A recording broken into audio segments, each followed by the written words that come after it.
Hello everyone, I am Mano Scaling, and I am here to help you today. I know you use this video to fall asleep, so before that, please like the video and subscribe to the channel, and also tell me where you are from and what time you are watching. Now get comfortable and relax.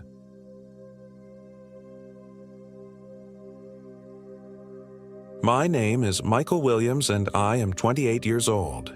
This happened in the remote backcountry of Sumter National Forest, South Carolina, near the abandoned settlement of Long Cane Creek, about 15 miles from the nearest paved road.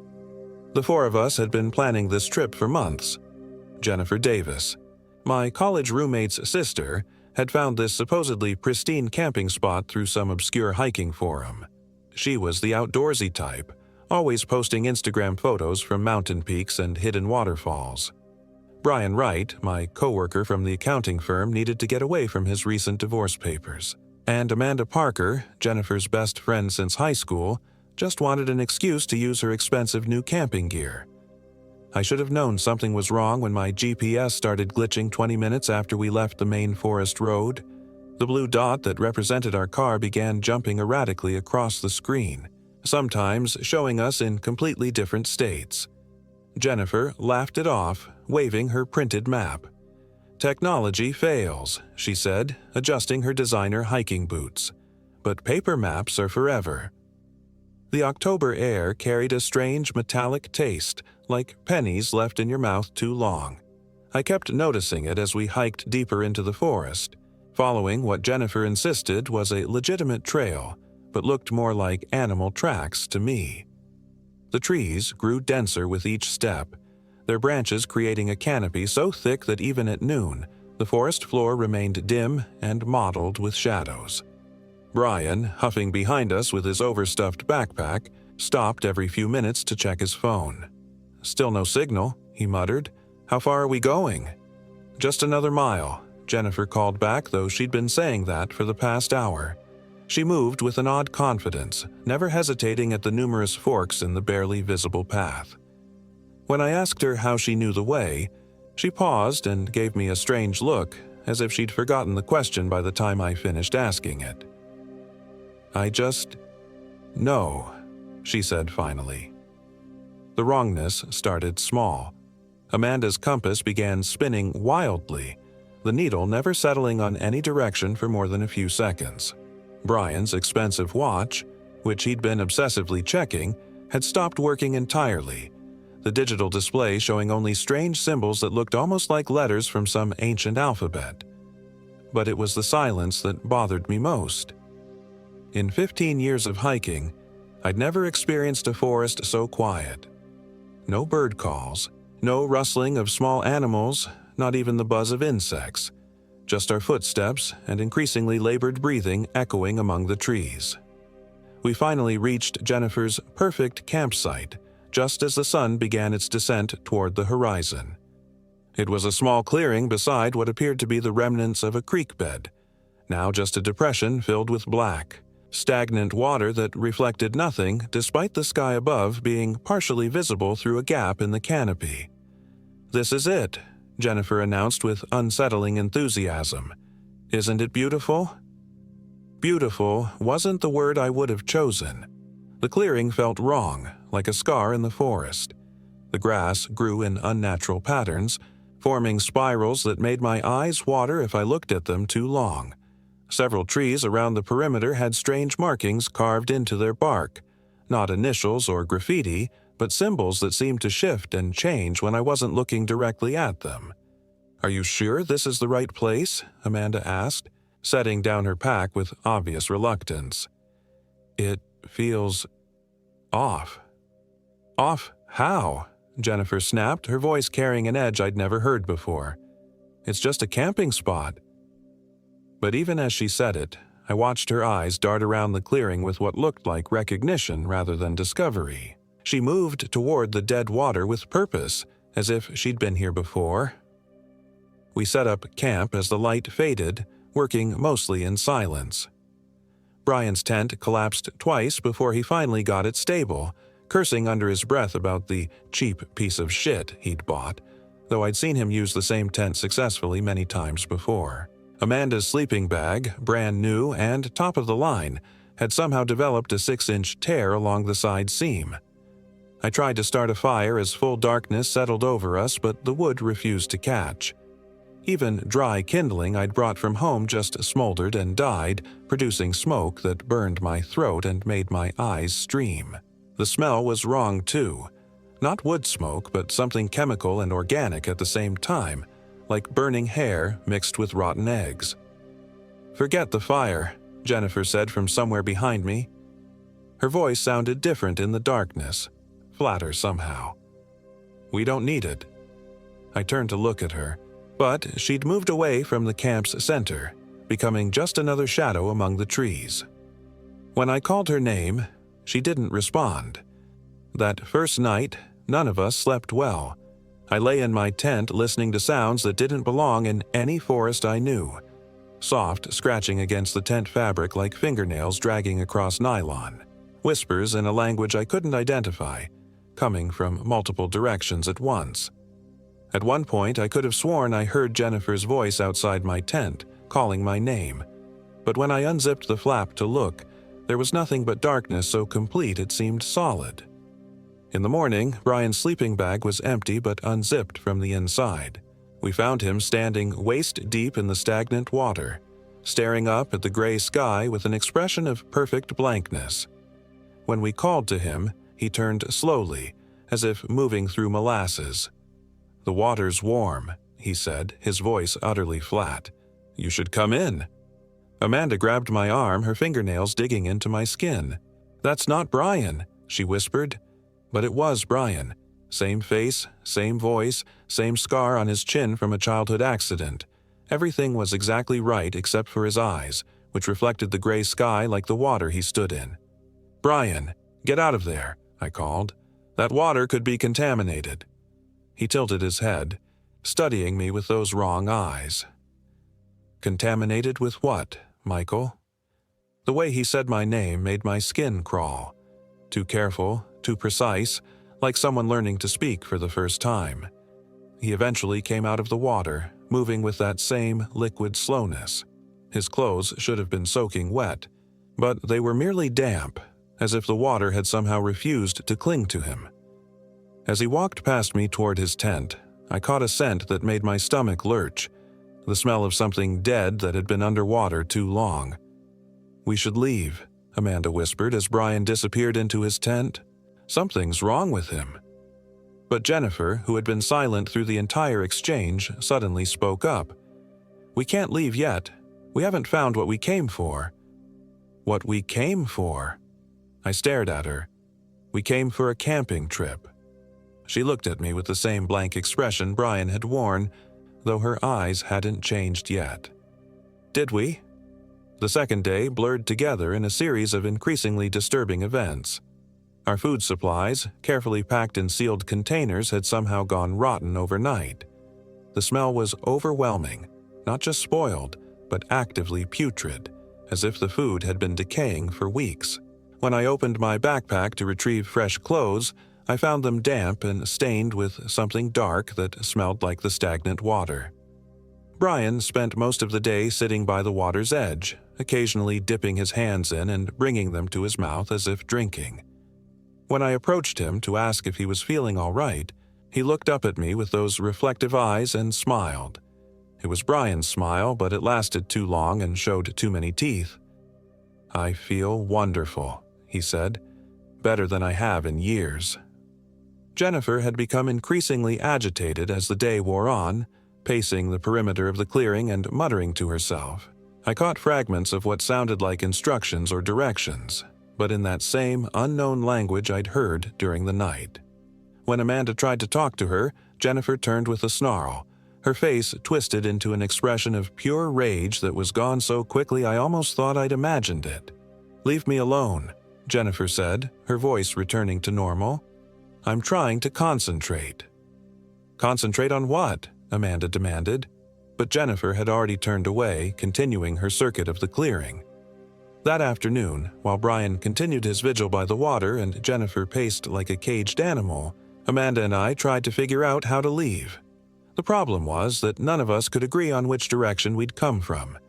The trees all looked the same. The barely visible trail seemed to fork and branch in ways that made no sense, and our compass had taken to spinning wildly before pointing in a different direction every few minutes. We could just pick a direction and start walking, Amanda suggested, though her voice lacked conviction. What if we get more lost? How could we get more lost than we already are?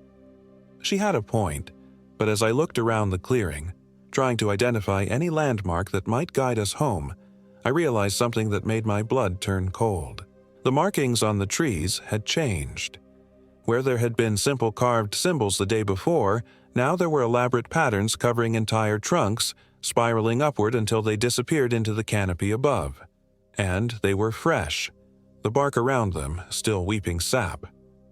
"Amanda," I said carefully, "how long have those carvings been there?" She followed my gaze and went very still. Those weren't there yesterday." "Are you sure?" "I'm sure." As if summoned by our conversation, Jennifer appeared beside us with that unsettling, silent movement she'd developed. "You're both being paranoid," she said. "Those carvings have been there the whole time. You just weren't paying attention." But I had been paying attention. I'd specifically noted the symbols because they'd made me uncomfortable. These new patterns were completely different, more complex, and seemed to pulse with their own rhythm when viewed peripherally. "Jennifer," I said slowly, "why did you really bring us here?" She stared at me for a long moment, her head tilted at an angle that seemed just slightly wrong for human anatomy. "Because it's beautiful," she said finally. "Don't you think it's beautiful?" I looked around the clearing again, at the dead water, the wrongly growing grass, the trees covered in fresh carvings that hadn't been there yesterday, at Brian sitting motionless by the water's edge like a statue. "No," I said, "I don't." Her smile was exactly like Brian's had been. Too wide, too long, too many teeth. That night, Amanda and I huddled together in my tent, neither of us willing to sleep. Through the thin nylon, we could hear Jennifer and Brian moving around the campsite, but their footsteps made no sound. It was like watching shadows that cast people instead of the other way around. "We have to leave," Amanda whispered against my ear. "Tonight, without them." I wanted to argue, to say we couldn't abandon our friends, but whatever was moving around outside our tent wasn't our friends anymore. The knowledge sat in my stomach like a cold stone. Around midnight, the whispers started again, but this time they were in English. "Michael," Jennifer's voice called from somewhere very close to the tent. "Michael, come out. We want to show you something." "Don't," Amanda breathed. "It's beautiful, Michael," Brian's voice joined in. "Just like Jennifer said, you'll love it." Their voices were perfectly recognizable and completely wrong, too flat, too emotionless, like recordings played back at the wrong speed. "Michael, we know you're awake." Jennifer again, now directly outside the tent wall. If I'd reached out, I could have touched her through the fabric. "There's no point in hiding." The tent shook slightly, as if she'd brushed against it. "Come and see what we found in the water." I closed my eyes tightly, trying to block out their voices, but the whispers continued for hours. Sometimes in English, sometimes in that unknown language, sometimes in voices I recognized, and sometimes in voices I'd never heard before. Children's voices, old people's voices, voices that sounded like they were coming from underwater. When dawn finally came, the whispers stopped abruptly, as if cut off by a switch. Amanda and I waited until full daylight before emerging from the tent. The campsite was empty. No sign of Jennifer or Brian, no tracks in the soft earth around the clearing. Even their tents were gone, though I was certain they'd been there the night before. Where did they go? Amanda's voice was hoarse from hours of fearful silence. I had no answer. We searched the clearing, calling their names, but found nothing except more of those fresh carvings on the trees. The symbols seemed to have spread overnight, covering every trunk in intricate patterns that hurt to look at directly. The stagnant water had changed too. Instead of reflecting nothing, it now showed images that didn't match the sky above. Dark shapes moving beneath the surface, faces that appeared and disappeared too quickly to identify. "We're leaving," I said. "Now." We packed what we could carry and started walking in what we hoped was the direction we'd come from. The forest seemed determined to confuse us, with paths appearing and disappearing, landmarks that moved when we weren't looking directly at them, and distances that stretched impossibly long. What should have been a 2-hour hike back to the car became an entire day of wandering through increasingly unfamiliar terrain. As evening approached, we found ourselves in another clearing. This one was different, larger, older, with a circle of standing stones that definitely hadn't been on any park map. In the center of the circle was a fire pit filled with fresh ashes, though we'd seen no smoke during our day of hiking. "We're going in circles," Amanda said, her voice thick with exhaustion and despair. But I wasn't so sure. This place felt different from our campsite, though I couldn't pinpoint exactly how. The wrongness here was older, more established. Where our campsite had felt like a fresh wound, this place felt like an old scar. As darkness fell, we heard voices in the distance. Jennifer and Brian calling our names with that same flat affect, but they sounded farther away now, echoing strangely among the trees. "They're looking for us," Amanda whispered. We huddled together beside the cold fire pit, too frightened to light a fire, too exhausted to keep walking in the dark. The voices continued throughout the night, sometimes close, sometimes distant, but always wrong. Sometimes they called our names. Sometimes they spoke in that unknown language. And sometimes, worst of all, they spoke in our own voices, having conversations we'd never had. I heard myself talking to Amanda about plans we'd never made, places we'd never been. I heard Amanda responding with enthusiasm I'd never heard from her about activities that sounded like nightmares disguised as adventures. "Is that really what we sound like?" Amanda whispered during a brief silence. "No," I said, though I wasn't entirely certain. "No, that's not us." On the third morning, we woke to find offerings placed around the stone circle. Fresh fruit that shouldn't have existed in this season, clear water in containers made from materials I couldn't identify, and meat that was still warm despite the cold morning air. Everything smelled incredible, like the best meal I'd ever imagined. "Don't touch any of it," I warned Amanda, though I could see the hunger in her eyes. We'd been surviving on the few energy bars that hadn't spoiled, and the smell of the fresh food was almost overwhelming. "But I'm so hungry," she said, reaching toward a perfect apple that seemed to glow with its own inner light. I grabbed her wrist. "Amanda, look at me.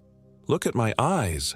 She turned to face me, and I saw that her pupils had started to reflect light the way Brian's had. Just slightly, but enough to confirm my worst fears.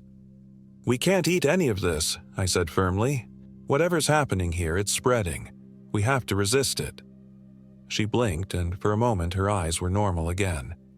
"You're right," she said. God, what was I thinking? But I could see the effort it took for her to turn away from the food, and I could feel the same hunger gnawing at my own stomach, making the offerings look more appealing with each passing moment.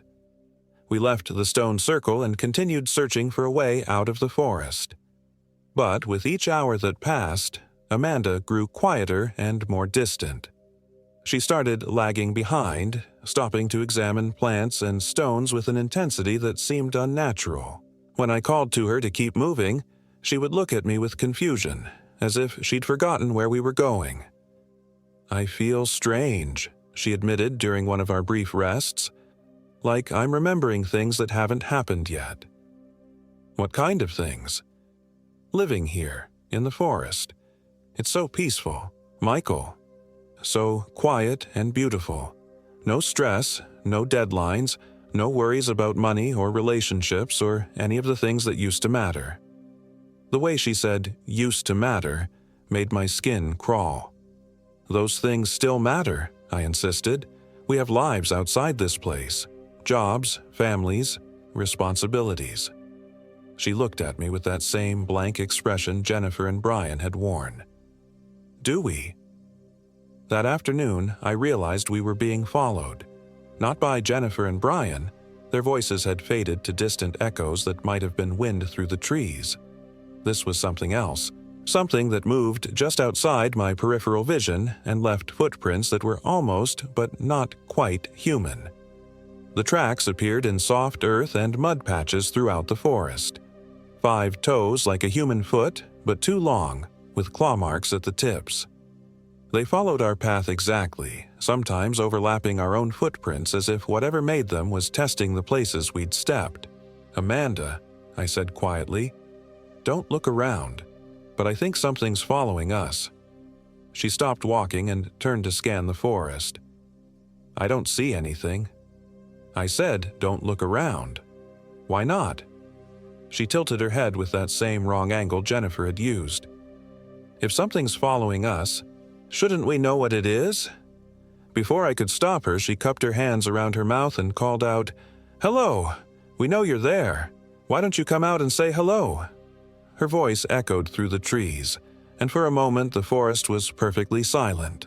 Then, from multiple directions at once, came an answering call. It started as an echo of Amanda's voice, but gradually shifted and changed until it became something else entirely. A sound that was part human speech, part animal howl, and part something I had no words for. Amanda smiled. It was the same too wide smile Jennifer and Brian had worn. "See?" she said. "It just wanted to be friendly." That was when I realized I was alone. Whatever had taken Jennifer and Brian was now working on Amanda, and I was running out of time. I tried to run, but the forest seemed determined to slow me down. Branches caught at my clothes and scratched my face. Roots appeared under my feet where none had been before. The path, such as it was, kept branching and twisting until I was thoroughly lost.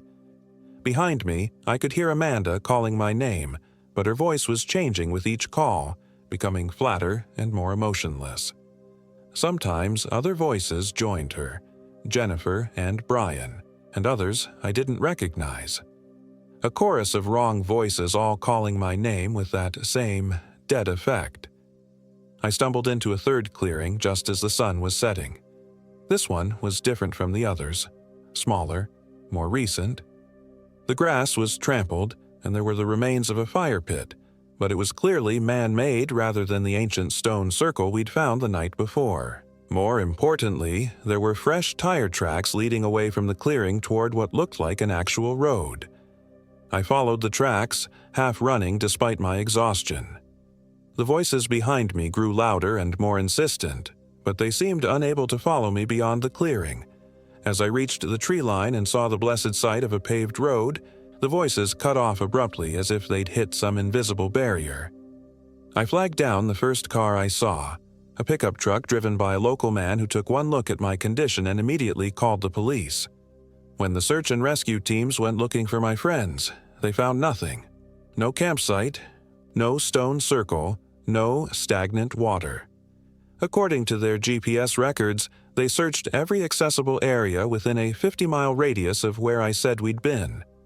The official report listed Jennifer, Brian, and Amanda as missing persons, presumed lost in the wilderness. The investigating officer suggested that I might have suffered some kind of psychological break due to exposure and dehydration, and that my memories of the supernatural events were hallucinations brought on by stress and fear. I let them believe that. It was easier than trying to explain the truth. But sometimes, on quiet nights, I still hear their voices calling my name. And sometimes, when I'm driving through heavily forested areas, I'll catch a glimpse of something moving between the trees. Something that walks upright but doesn't move quite right. Something that might once have been human but isn't anymore. I never go camping now. I never venture into the wilderness alone. And I've moved to a city where the closest thing to a forest is a small park with well-maintained trails and plenty of foot traffic.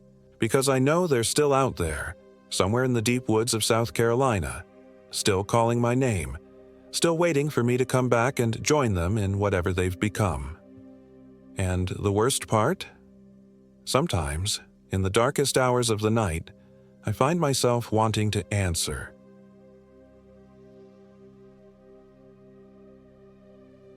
My name is Michael Williams, and I am 34 years old. This happened in the Francis Marion National Forest in South Carolina, deep in the Wambaw Swamp Wilderness area, where the cypress trees grow so thick that daylight barely penetrates even at noon. I should have known better than to go camping with my coworkers.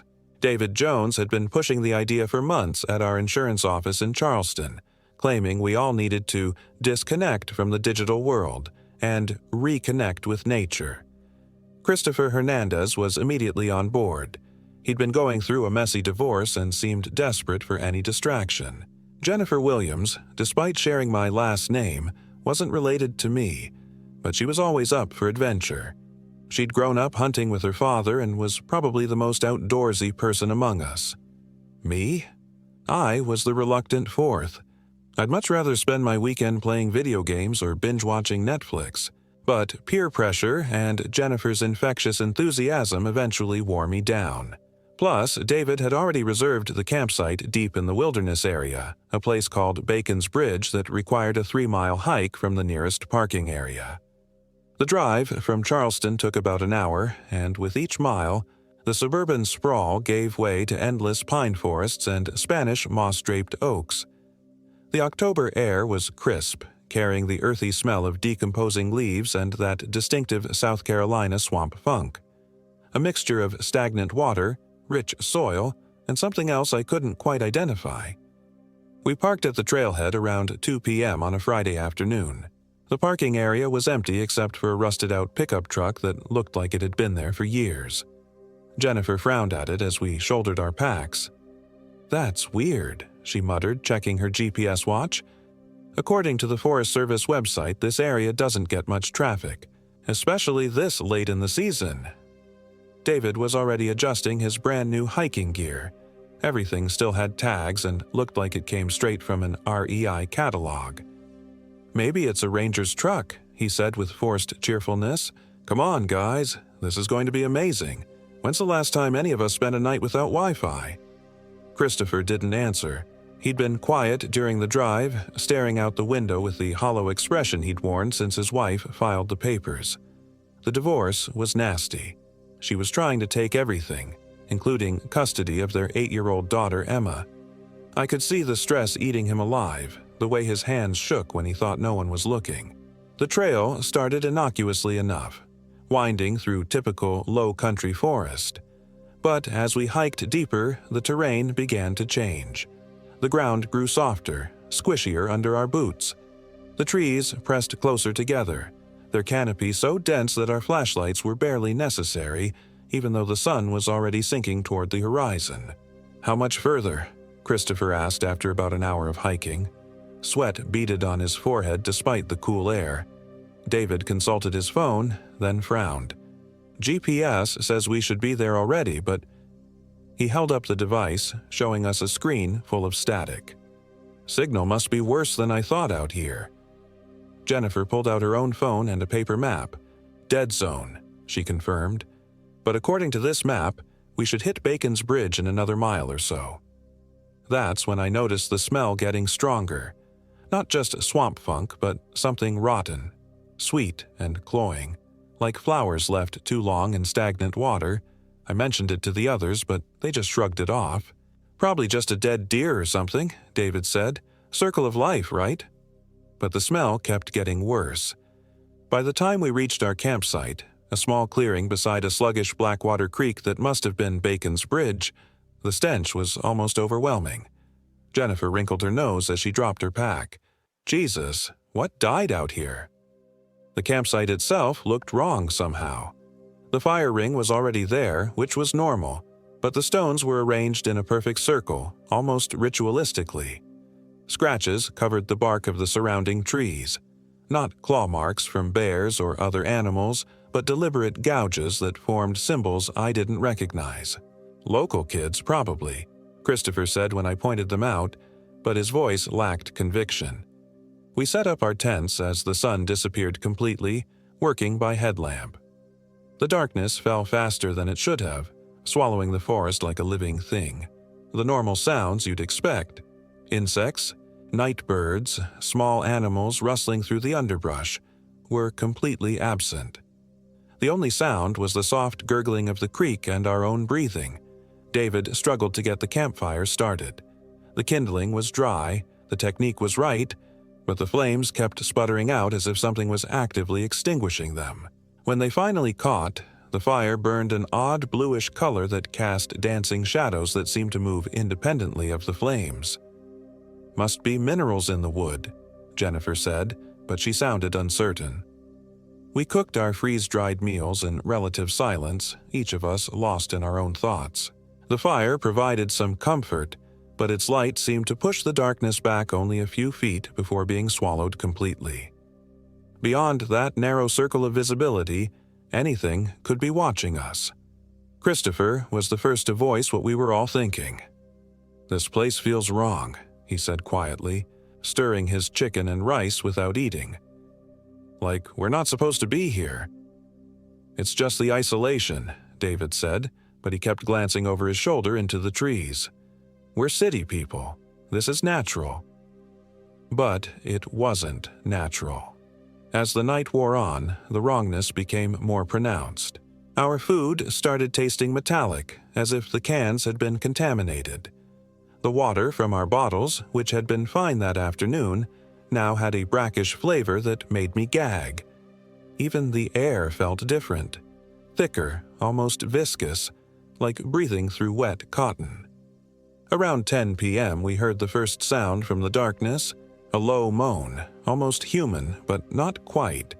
It echoed through the trees, impossible to pinpoint. "What the hell was that?" David whispered. Jennifer had gone very still, her hand moving instinctively to the hunting knife on her belt. "I don't know," she said. "I've never heard anything like it." The sound came again, closer this time, followed by what sounded like footsteps circling our camp. But the rhythm was wrong. Too many steps, as if whatever was out there had more than 2 legs. Christopher stood abruptly, his camp chair falling backward. "I'm going to check the perimeter," he announced. "Don't," Jennifer said sharply.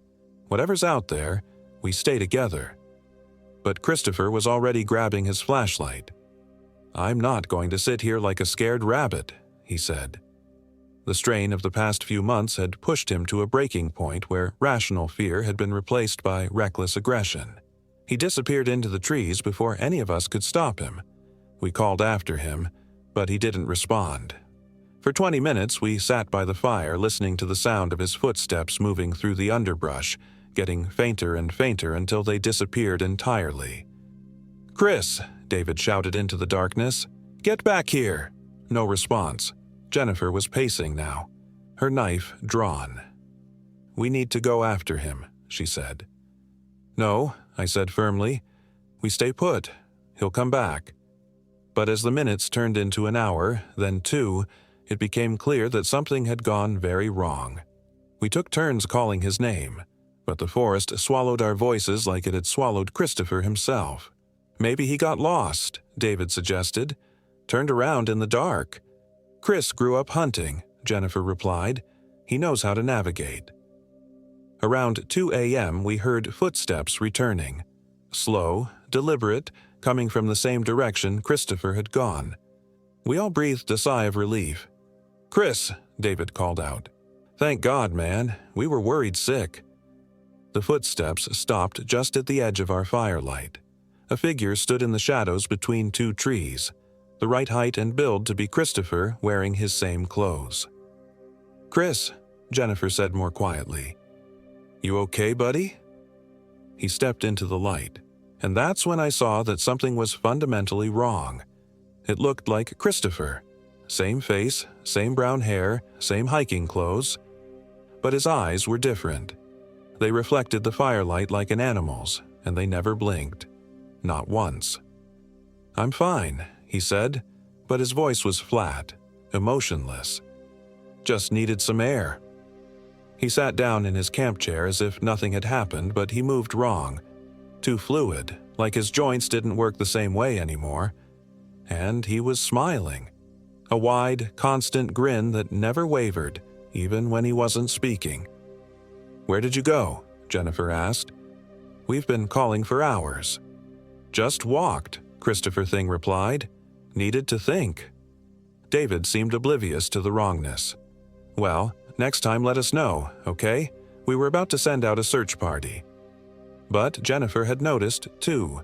I could see it in her eyes. The growing realization that the thing sitting across from us wasn't our friend anymore.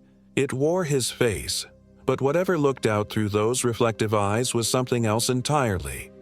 The knot Christopher sat with us for the rest of the night, never speaking unless spoken to, never moving except to turn his head in that too fluid way. His smile never faltered and he never blinked. As dawn approached, I counted the minutes, desperate for daylight to chase away whatever nightmare had settled over our camp. When the sun finally rose, filtering weakly through the canopy, the thing that looked like Christopher announced it was going to gather firewood for breakfast. I'll come with you, Jennifer said quickly, but it was already walking away. No need, it called back without turning around. Won't be long. As soon as it disappeared into the trees, Jennifer grabbed my arm. That's not Christopher, she whispered urgently. David looked at us like we were crazy. What are you talking about? Of course it's Chris. He's just tired from wandering around all night. Listen to me, Jennifer said. Look at his eyes. Look at how he moves. That's not our friend. I wanted to agree with her, but the rational part of my mind kept insisting there had to be an explanation. People could act strange when they were stressed or sleep-deprived. Maybe Christopher had just had some kind of breakdown. But then we heard the screaming. It came from deeper in the forest, in the direction the Christopher thing had gone. A sound of pure agony that went on far too long, rising and falling like a siren. Then, abruptly, it stopped. David was on his feet immediately. That's Chris. Something's attacking him. He grabbed his flashlight and started toward the sound, but Jennifer tackled him before he could leave the clearing. No, she shouted. Don't you understand? That thing isn't Christopher, and now it's killing something else out there. You're insane, David said, struggling against her grip. Let me go. That's when the Christopher thing returned, carrying an armload of perfectly cut firewood. Its clothes were soaked in blood, fresh, red blood that was still dripping onto the ground. But it was still smiling, that horrible, constant smile. Found some good wood, it said in that same flat voice. David stopped struggling and stared.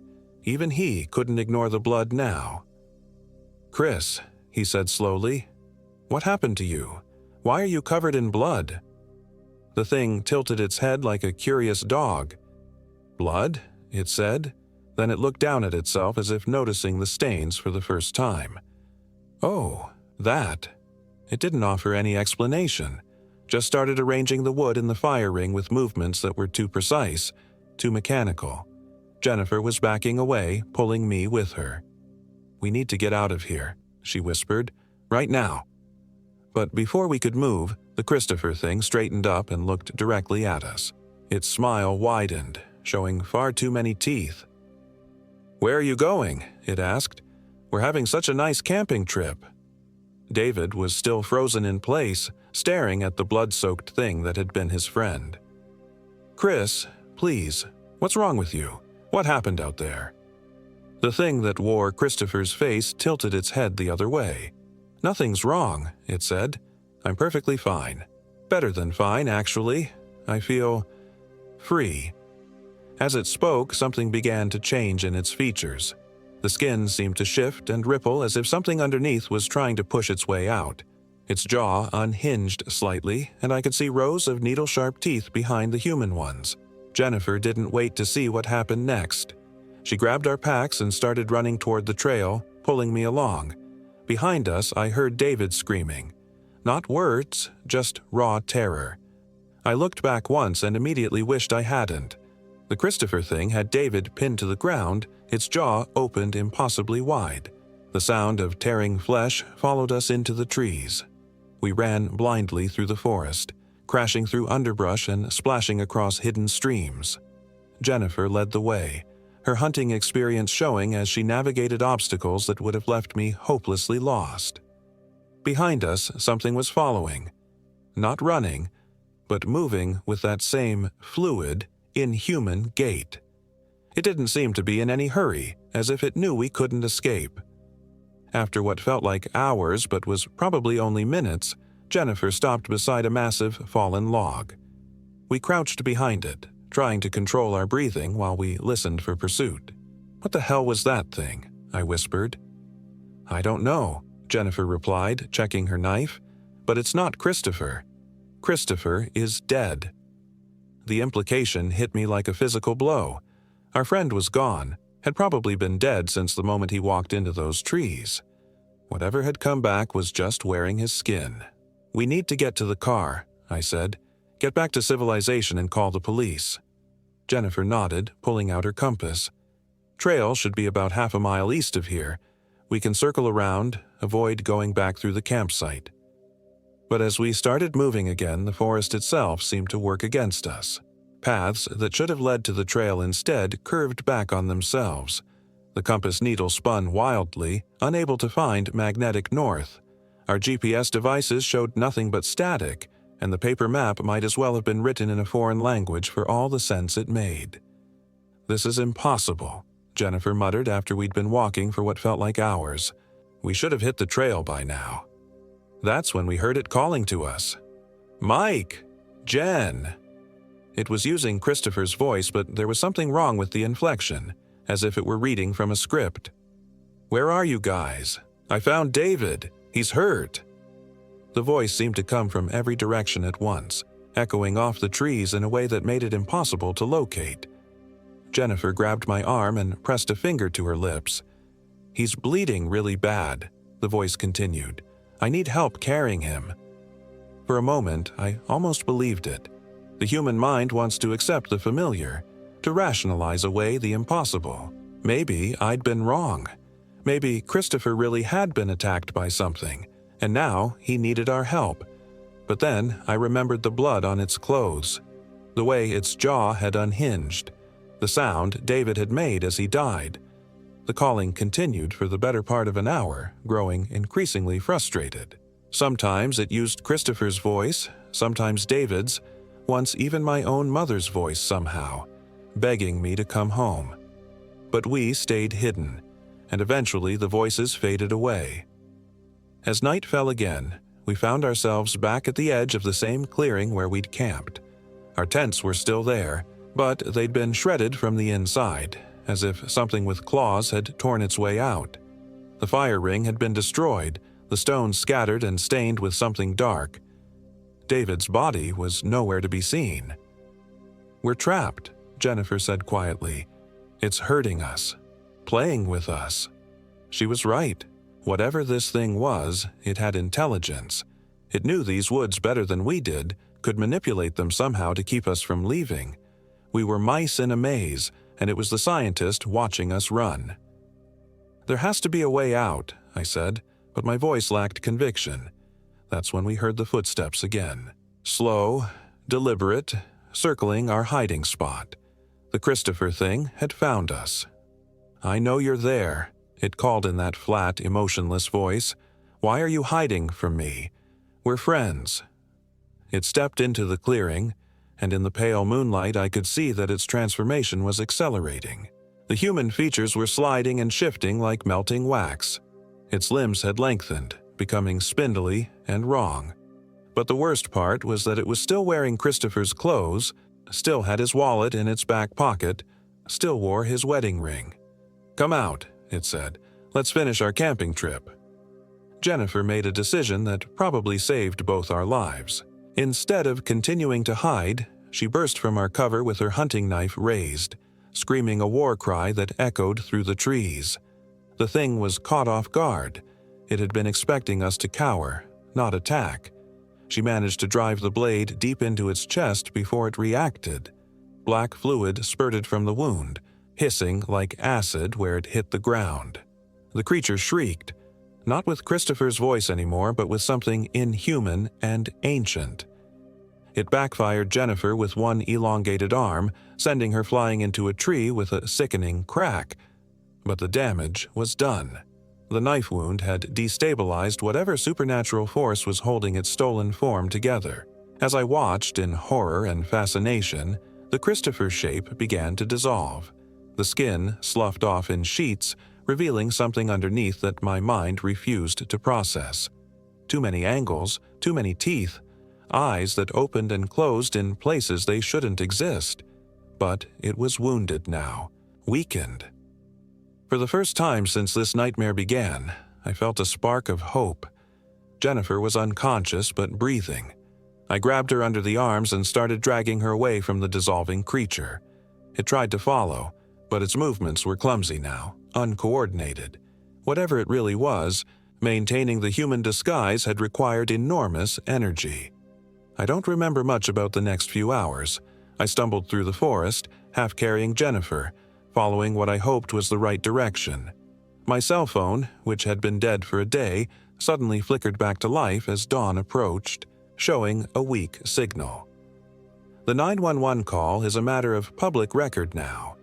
Emergency responders found us 3 miles from the trailhead, Jennifer with a concussion and 3 broken ribs, me suffering from severe dehydration and what the doctors called acute stress reaction. The search teams never found David or Christopher's bodies. The official report blamed it on the swamp. Bodies could disappear forever in that dark water, consumed by alligators or simply sinking into the mud. The fact that our campsite showed signs of a bear attack explained the blood and the destroyed equipment. I never told them the truth. Who would believe it? Jennifer remembers more than she admits, but we've never talked about what really happened that weekend. We both left the insurance company within a month. I moved to Colorado, as far from swampland as I could get. Jennifer went to Alaska, but sometimes, on quiet nights, I get calls from numbers I don't recognize. When I answer, I hear Christopher's voice on the other end, asking when we're going camping again. Or David's laugh, echoing from what sounds like a great distance. I always hang up immediately, but I know that someday I'll have to go back. That thing in the Francis Marion National Forest isn't finished with me. It's patient, but it's not done playing its games. The worst part? Sometimes I dream about that weekend, and in my dreams, I'm the one who goes into the trees to gather firewood. I'm the one who comes back changed, wearing a smile that never fades, blinking eyes that reflect light like an animal's. And when I wake up from those dreams, I have to check the mirror to make sure I'm still me, because I can feel it sometimes, lurking just beneath my skin, waiting for the right moment to finish what it started in that God-forsaken swamp. The Rio Christopher Hernandez was buried in an empty casket. David Jones's funeral was the same. Their families still think they were victims of a hiking accident, that their bodies were simply never recovered from the treacherous terrain. I let them believe that. The truth would destroy them. But I know what's really out there. Wearing the faces of the dead, waiting in the dark water and Spanish moss for the next group of city folks who think they want to disconnect from civilization. Some places aren't meant for the living, and some things that live in those places are very, very hungry. I've never gone camping again.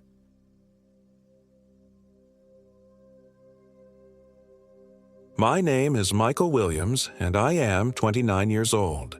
This happened in the Ellicott Rock Wilderness in South Carolina, where the borders of 3 states meet along the wild Chattooga River. What I'm about to tell you will sound impossible, but I swear on my mother's grave that every word is true. I'm writing this from a hospital bed in Greenville, and the doctors think I'm suffering from severe psychological trauma. They say I've been alone in the woods for 6 days, dehydrated and delirious. They're wrong about one thing, though.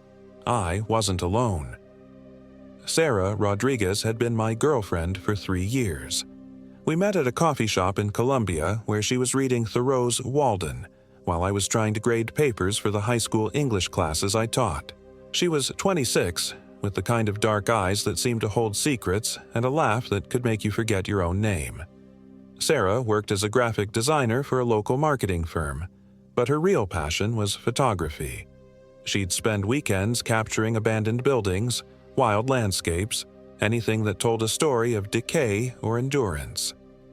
"We need to get away from all this," she'd said one Thursday evening in March, gesturing vaguely at our cluttered apartment. We'd been fighting more lately, small things that felt bigger in the cramped space we shared. Work stress, money worries, the kind of things that chip away at a relationship like water wearing down stone. Somewhere with no cell service, no distractions. Just us. That's how we ended up planning a 4-day backpacking trip to the Ellicott Rock Wilderness. Sarah had read about it online. 11,000 acres of pristine forest where South Carolina, North Carolina, and Georgia meet. The kind of place where you could hike for hours without seeing another soul. We'd been camping before, but never anything this remote. The wilderness required hikers to be completely self-sufficient. No marked campsites, no facilities, just you and the forest. We drove down from Columbia on a Friday morning in early April, taking back roads through increasingly rural countryside until we reached the Burles Ford trailhead. The parking area was empty except for one other car, a rusted pickup truck that looked like it had been there for months. Sarah pulled out her camera and snapped a few shots of the weathered wooden signs marking the wilderness boundary. "Look at this," she said, reading from her trail guide. "The Chattooga River Trail follows an old Cherokee path, and there's this rock where they marked the state boundaries back in 1811. A surveyor named Andrew Ellicott carved his initials into it."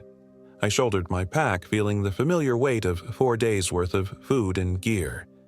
As long as we don't get lost trying to find some 200-year-old rock. "Don't be such a pessimist," Sarah laughed. But there was an edge to it. She'd been tense during the drive, constantly checking her phone even though we both knew we'd lose signal once we got into the mountains. The trail started easy enough. A well-maintained path that wound through mixed hardwood forest. April in the mountains was perfect hiking weather, with temperatures in the 60s and the trees just starting to leaf out. We could hear the Chattooga River rushing somewhere below us, though the trail stayed up on the bluffs. For the first hour, everything felt normal. We fell into our usual hiking rhythm, with Sarah stopping occasionally to photograph interesting rock formations or patches of wildflowers. The forest was alive with birdsong and the rustle of small animals in the underbrush. I started to relax for the first time in weeks. This was a good idea, I told her as we paused at a scenic overlook. The river valley stretched out below us, completely wild and untouched. No power lines, no roads, nothing but green forest as far as the eye could see. "I know," she said, but she wasn't looking at the view. She was staring at her phone, frowning.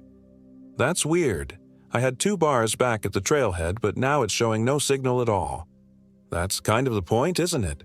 She powered the phone off and slipped it back into her pack. "You're right. Sorry. Work brain."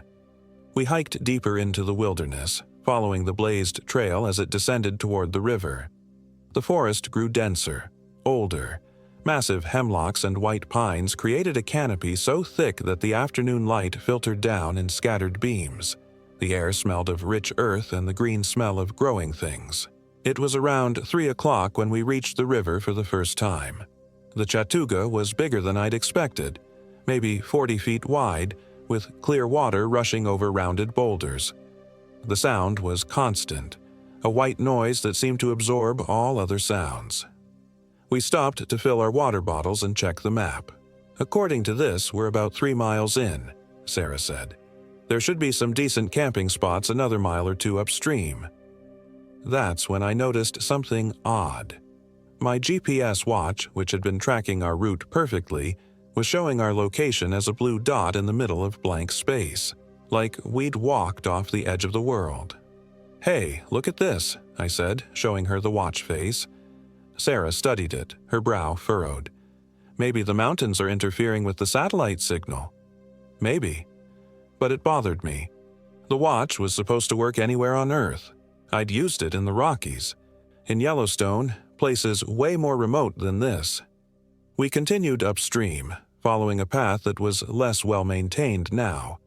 Sometimes it disappeared entirely, forcing us to pick our way through thick rhododendron bushes or scramble over fallen trees. The forest felt different here, older, more watchful. The normal sounds of wildlife seemed muted, as if the animals were holding their breath. It was getting toward evening when we found what looked like a good place to camp. A small clearing, maybe 50 feet from the river, protected by a circle of massive white pines. Someone had built a fire ring there before, though it looked like it hadn't been used in years. The stones were scattered and overgrown with moss. "This'll work," I said, dropping my pack with relief. 4 days of gear gets heavy after several hours of hiking. Sarah was already unpacking her camera, moving around the clearing with the focused intensity she got when she was working. "The light is perfect," she murmured, snapping shot after shot. "Look how the setting sun comes through those trees." I set up our tent while she worked, then gathered deadwood for a fire. The sun was setting fast. It always seemed to happen suddenly in the mountains, like someone had dimmed a giant light switch. By the time I got the fire going, full darkness was settling over the forest. Sarah joined me by the fire, finally finished with her photography. We cooked a simple dinner of pasta and dried sauce, sharing a bottle of wine I'd carried in despite the wait. For a while, it felt like the old days, just the two of us, talking and laughing in the firelight. "Listen," Sarah said suddenly. I stopped mid-sentence and listened. The river still rushed nearby, but underneath that, silence. Complete silence. No insects, no owls, no rustling of small animals. Even the wind had died. "That's weird," I said. "Where are all the night sounds?" Sarah wrapped her arms around herself, despite the warmth from the fire. "Maybe it's too early in the season, or maybe we're scaring everything away." But we'd been sitting quietly for 20 minutes, and I'd never been in a forest this quiet, not even in the dead of winter. A stick snapped in the darkness beyond the firelight. Both of us tensed, staring into the black wall of trees. "Probably just a deer," I said, but my voice sounded too loud in the unnatural quiet. Another snap, closer this time. Then what sounded like footsteps, slow, deliberate, circling our camp just outside the ring of firelight. "Michael," Sarah whispered. Her face was pale in the orange glow. "There's something out there." I reached for my headlamp, clicking it on and sweeping the beam around the perimeter of our camp. Nothing. Just trees and shadows that seemed to shift and move in the wavering light. "Hello?" I called out. "Anyone there?" No answer, but I could feel eyes watching us from the darkness, a prickly sensation between my shoulder blades. I'd read about bears in this area, but this didn't feel like an animal. It felt intelligent, calculating. "We should get in the tent," Sarah said. "And do what? Huddle there all night?" But even as I said it, the idea sounded appealing. The fire suddenly felt inadequate, a tiny bubble of light and warmth in an ocean of darkness. The footsteps came again, definitely circling us now, methodical, like someone pacing. I caught a glimpse of movement between two trees, something tall and pale that disappeared the moment I turned my light toward it. "Jesus Christ," I breathed. Sarah grabbed my arm. "What did you see?" "I don't know. Someone. Maybe 30 yards out." We sat frozen by the fire, straining our ears and eyes for any sign of movement. Minutes passed. The silence stretched so long I started to wonder if we'd imagined the whole thing. Then Sarah gasped and pointed toward the tree line. "There!" A figure stood at the very edge of the firelight, just visible as a pale shape against the dark trees. It was tall, maybe 6.5 feet, and completely motionless. Human-shaped, but wrong somehow, like a person seen through thick glass or murky water. "Who are you?" I called out, my voice cracking. "What do you want?" The figure didn't respond. It stood there for maybe 10 seconds, then melted back into the darkness so smoothly it might have been a trick of the light. We didn't sleep that night. We kept the fire burning and took turns watching. But whoever or whatever had been out there didn't come back. Or, at least, we didn't see it again. As dawn broke over the mountains, painting the sky pale gray, the normal sounds of the forest gradually returned. Birds began singing. Squirrels chattered in the trees. The oppressive feeling of being watched faded with the darkness. "Maybe it was just another hiker," Sarah said as we broke camp, but she didn't sound convinced. "Out here? At night? Without a light?" People do stupid things in the wilderness. Maybe they were lost. I wanted to believe that, but the figure had been too tall, too still, and there was something else bothering me, something I couldn't quite put my finger on. We packed up quickly and got back on the trail, eager to put distance between ourselves and the previous night's campsite. Our plan was to hike further upstream to Ellicott Rock itself, then loop back along a different trail. According to the map, it was about 4 miles of moderate hiking. The morning was beautiful, with mist rising from the river and dappled sunlight filtering through the forest canopy. But I couldn't shake the feeling that something was off. It took me an hour to figure out what was bothering me.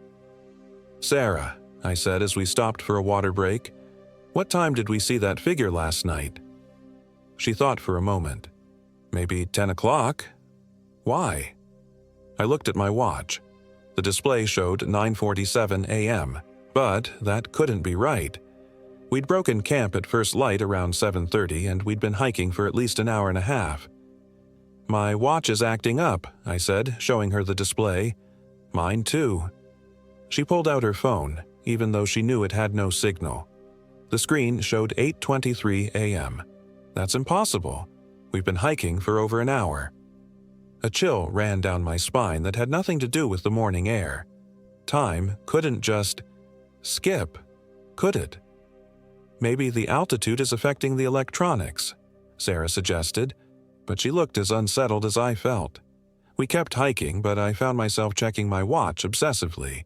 It seemed to be running normally now, but the displayed time made no sense. According to the watch, we reached Ellicott Rock at 9:15 a.m., which would mean we'd hiked 4 miles in less than 30 minutes. Impossible, even if we'd been running. Ellicott Rock itself was disappointingly small, just a boulder on the riverbank with some faded carvings that might have been Andrew Ellicott's original boundary markers. But the location was beautiful, where the East Fork joined the main river in a series of small waterfalls and deep pools. "This is perfect," Sarah said, pulling out her camera. "The light, the water. I could spend hours here." I was studying the map, trying to figure out our exact location. According to the GPS coordinates in the guidebook, we should be right at the 3-state border, but my watch still showed our position as empty space. "Sarah, we need to talk about this." I held up the watch. "Something weird is happening with time, with the electronics, with everything." She lowered her camera and looked at me with concern. "Michael, you're scaring me. What are you saying?" "I'm saying maybe we should turn around, go back to the car. Because your watch is glitchy. Because of everything. The figure last night, the time jumps, the way the forest went completely silent. Something isn't right here." Sarah was quiet for a long moment, looking around at the pristine wilderness. "You're being paranoid. We planned this trip for months. I'm not turning around because of some minor weirdness." I wanted to argue, but she was already wandering downstream with her camera. I followed reluctantly, my unease growing with each step. We spent the afternoon exploring the area around Ellicott Rock, following game trails and creek beds. Sarah took hundreds of photos, completely absorbed in her work. I tried to relax and enjoy the stunning scenery, but I couldn't shake the feeling that we were being watched. It was around 4 p.m., or what my confused watch claimed was 4 p.m., when Sarah announced she wanted to take some shots of a small waterfall about a quarter mile downstream. "The light is perfect right now," she said. "Golden hour." But according to our position this deep in the forest, we shouldn't have been getting direct sunlight at all. The canopy was too thick, the canyon too narrow. Yet somehow the falling water was illuminated like a spotlight was shining on it. "I'll be quick," Sarah promised, already heading down the narrow trail. 10 minutes, tops. I stayed by the main river, using the time to study our map and try to figure out exactly where we were. Nothing made sense. The terrain didn't match the topographical lines, and the river seemed to be flowing uphill in places. I was starting to think the maps themselves were wrong when I heard Sarah scream. The sound cut through the forest like a physical blow, raw, terrified, and abruptly cut off. I dropped the map and ran toward the waterfall, crashing through underbrush and scrambling over fallen logs. "Sarah!" I shouted. "Sarah, where are you?" I found her camera first, lying in the creek bed with its lens cracked. Film was scattered everywhere, exposing her afternoon's work to the fading light, but no sign of Sarah. "Sarah!" My voice echoed off the rock walls. "Answer me!" A faint sound came from somewhere upstream, a low moaning that could have been the wind, or an animal, or someone in pain. I followed the sound, my heart hammering against my ribs. I found her 20 feet away, sitting on a boulder with her back to me. She was perfectly still, unnaturally so. "Jesus Christ, Sarah, you scared me to death. What happened? Are you hurt?" She didn't answer, didn't even acknowledge that I'd spoken. "Sarah?" I moved around to face her, and my blood turned to ice. It was Sarah, but it wasn't. Same face, same hair, same clothes, but her eyes were wrong, too wide, too dark like pools of black water, and her smile. Her smile was too big, stretching her lips in a way that should have been painful. "Hello, Michael," she said, and even her voice was wrong. The same pitch and tone, but with an odd echoing quality like she was speaking from the bottom of a well. What's wrong with you?" I took a step back. "Nothing's wrong." The smile got wider. "I'm fine. Perfect, even. Your camera. It's broken. You were screaming." "Was I?" She tilted her head at an angle that was just slightly too far. "I don't remember screaming." She stood up from the boulder with a fluid motion that didn't look quite human. No wasted movement, no small adjustments for balance, like she was floating. "We should get back to camp," she said. "It's getting dark." I looked around. The sun was still shining on the waterfall, casting everything in golden light. It couldn't be more than 5 o'clock. "It's not dark," I said. "Isn't it?" She gestured toward the forest behind me. I turned and my stomach dropped. Beyond the circle of light around the waterfall, the forest was pitch black. Not the natural darkness of evening, but a thick, impenetrable blackness that seemed to swallow light. How is that possible? "Many things are possible here," Not Sarah said, "at the crossing place, where boundaries meet." "What are you talking about? Sarah, you're scaring me." "I'm not, Sarah." The thing wearing my girlfriend's face laughed, and the sound was like wind through a graveyard. "But you knew that already, didn't you?" I ran. I don't remember making the conscious decision to flee, but suddenly I was crashing through the forest, branches tearing at my clothes and face. Behind me, I could hear laughter, Sarah's laugh, but wrong, echoing from too many directions at once.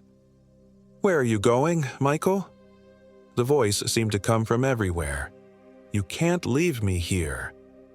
I stumbled back to our campsite, gasping and wild-eyed. Our tent was still there, our packs, the cold remains of our morning fire, everything exactly as we'd left it. For a moment, I wondered if I'd hallucinated the whole thing. Maybe the stress of the hike, the weird time distortions, the lack of sleep. Then I heard footsteps approaching through the forest. Slow, measured, getting closer. "Michael?" Sarah's voice, concerned and worried. "Michael, where are you? I can't find you." I grabbed my headlamp and shone it toward the sound. Nothing but trees and shadows. "I'm here," I called out, then immediately regretted it. What if it wasn't really her? The footsteps stopped. "Oh, good. I was so worried when you disappeared." She emerged from the tree line, looking exactly like my Sarah again. Normal clothes, normal expression, normal everything. If I hadn't seen what I'd seen by the waterfall, I might have convinced myself I'd imagined it all. "Where did you go?" she asked. "One minute you were there, the next you were gone." "I was looking for you, after you screamed." She frowned. "I didn't scream. I was taking pictures of the waterfall, and when I turned around you were gone. I've been searching for 20 minutes. Your camera's broken. I found it in the creek." "No, it isn't." She held up her camera completely intact. It's fine." I stared at the device. It was definitely her camera. Same scratches on the housing, same worn strap, but I'd seen it broken, lying in the water with its lens shattered. "I must have been confused," I said slowly. "The forest all looks the same." Sarah studied my face with concern. "Are you feeling all right? You look pale." "Just tired. It's been a long day." But I wasn't confused, and I wasn't tired. Something was very, very wrong here. The thing that had been sitting by the waterfall, the thing with Sarah's face and the wrong smile, that had been real, which meant this Sarah, this normal-acting Sarah, was something else entirely. We made dinner together, going through the familiar motions of camping routine.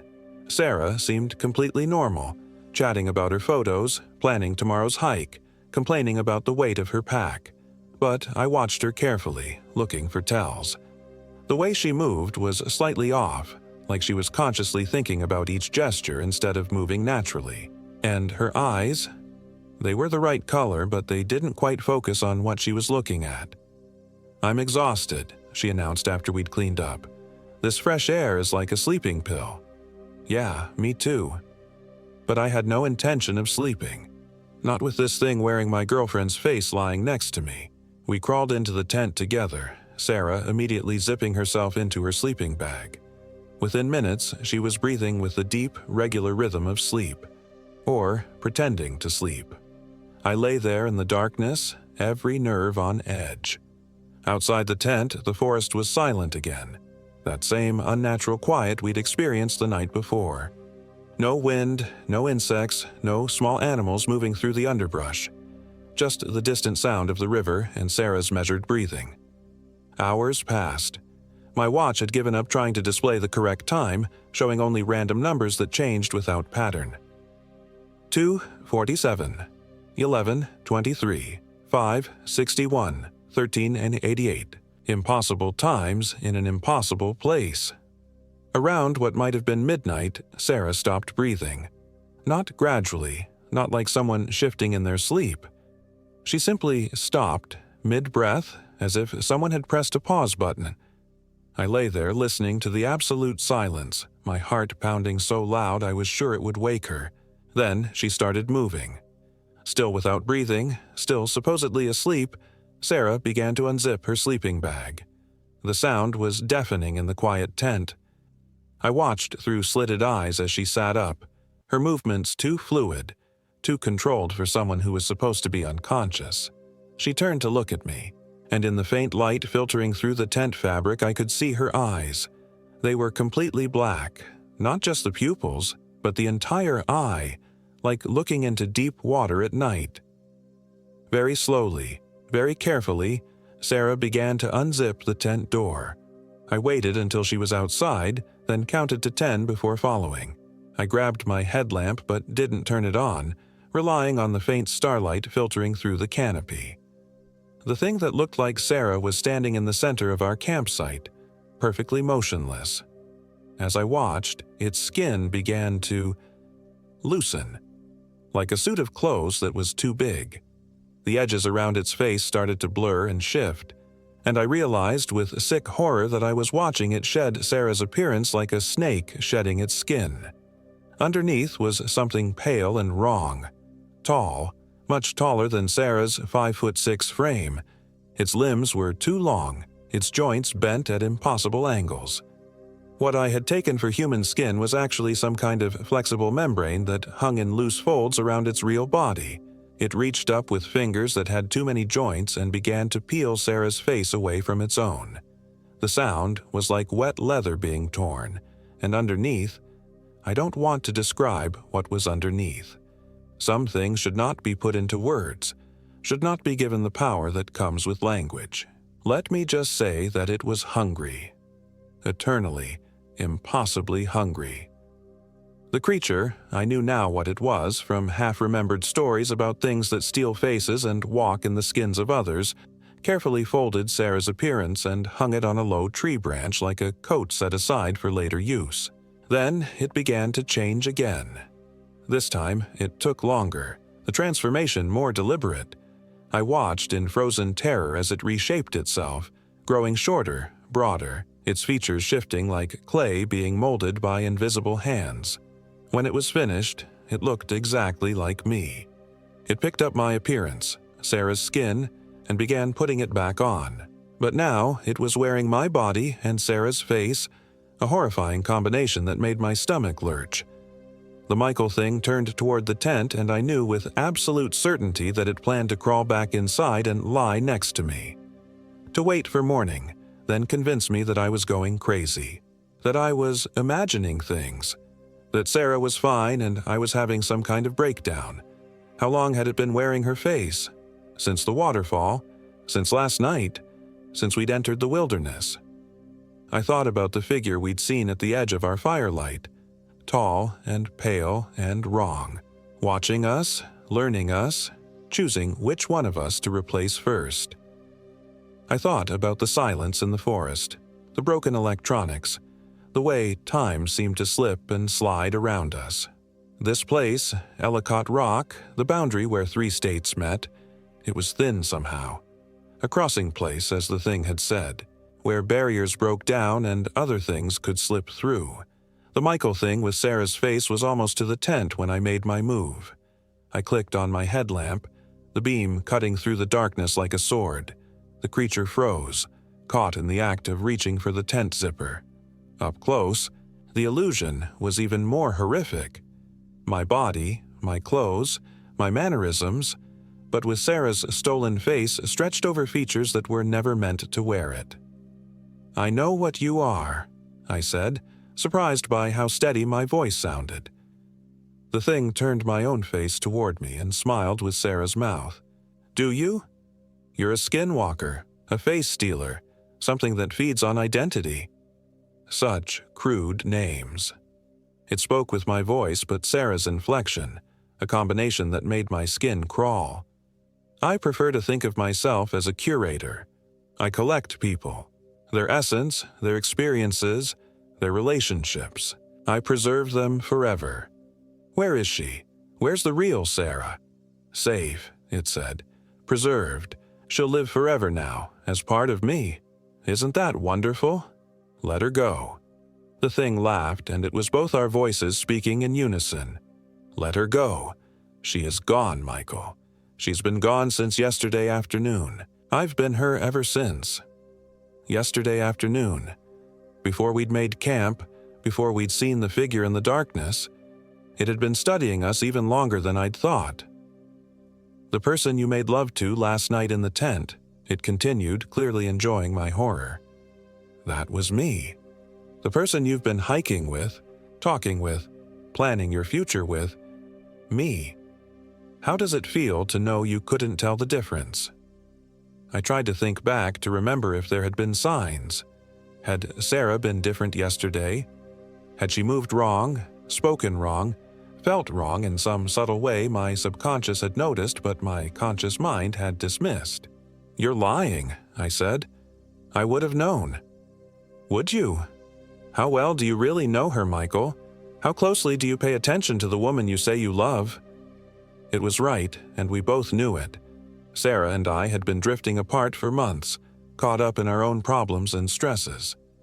How many times had I answered her with half my attention? How many subtle changes in her behavior had I missed or attributed to work stress? She fought, you know, the creature said conversationally. When I first touched her mind, such a strong will, it took hours to fully subsume her consciousness. Shut up. She called your name near the end, begged for you to save her, but you never came, did you? I lunged at it then, too angry and horrified to think clearly, but the thing was faster than any human had a right to be. It sidestepped my charge effortlessly, then caught me by the throat with one hand. Its grip was like iron, lifting me off my feet.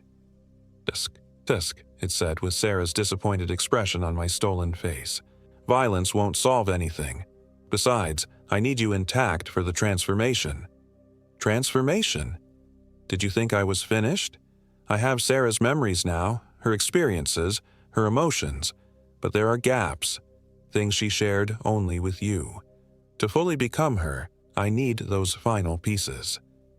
It squeezed tighter, cutting off my air.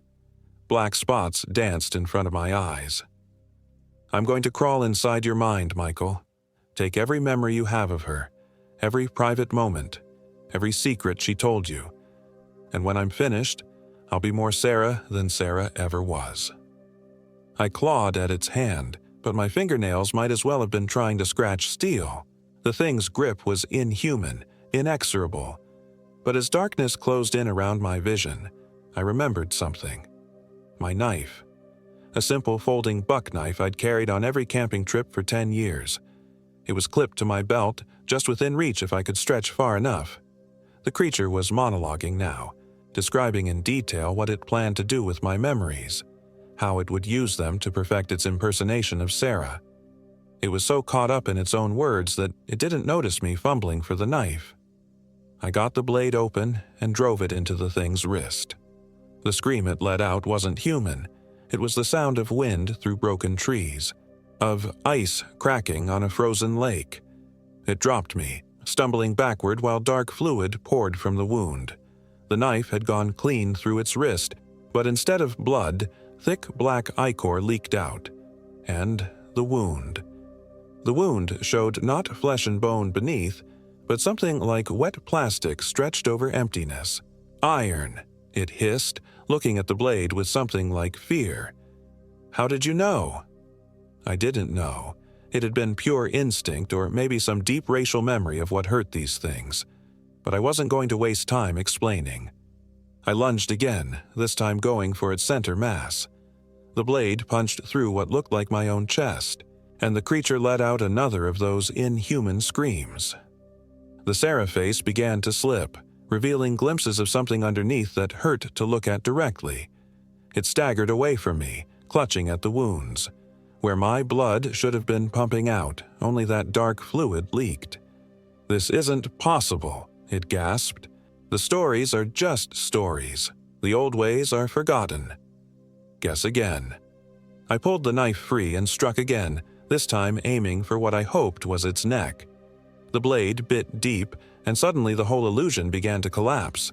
My stolen body wavered like a mirage, Sarah's borrowed face melting like wax in a fire. What stood before me now was the thing's true form. Tall, emaciated, covered in that wet membrane I'd seen before. Its face was a horror of too many teeth and eyes that reflected light like an animal's. It was wounded, perhaps dying, but still dangerous.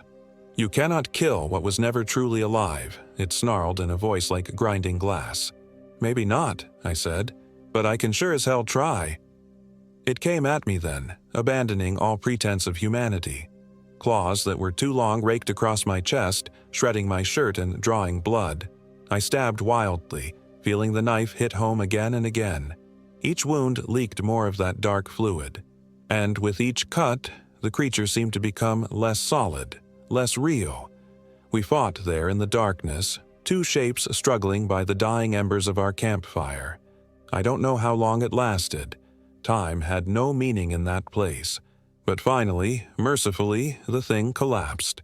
It lay there, twitching for a moment, then began to dissolve.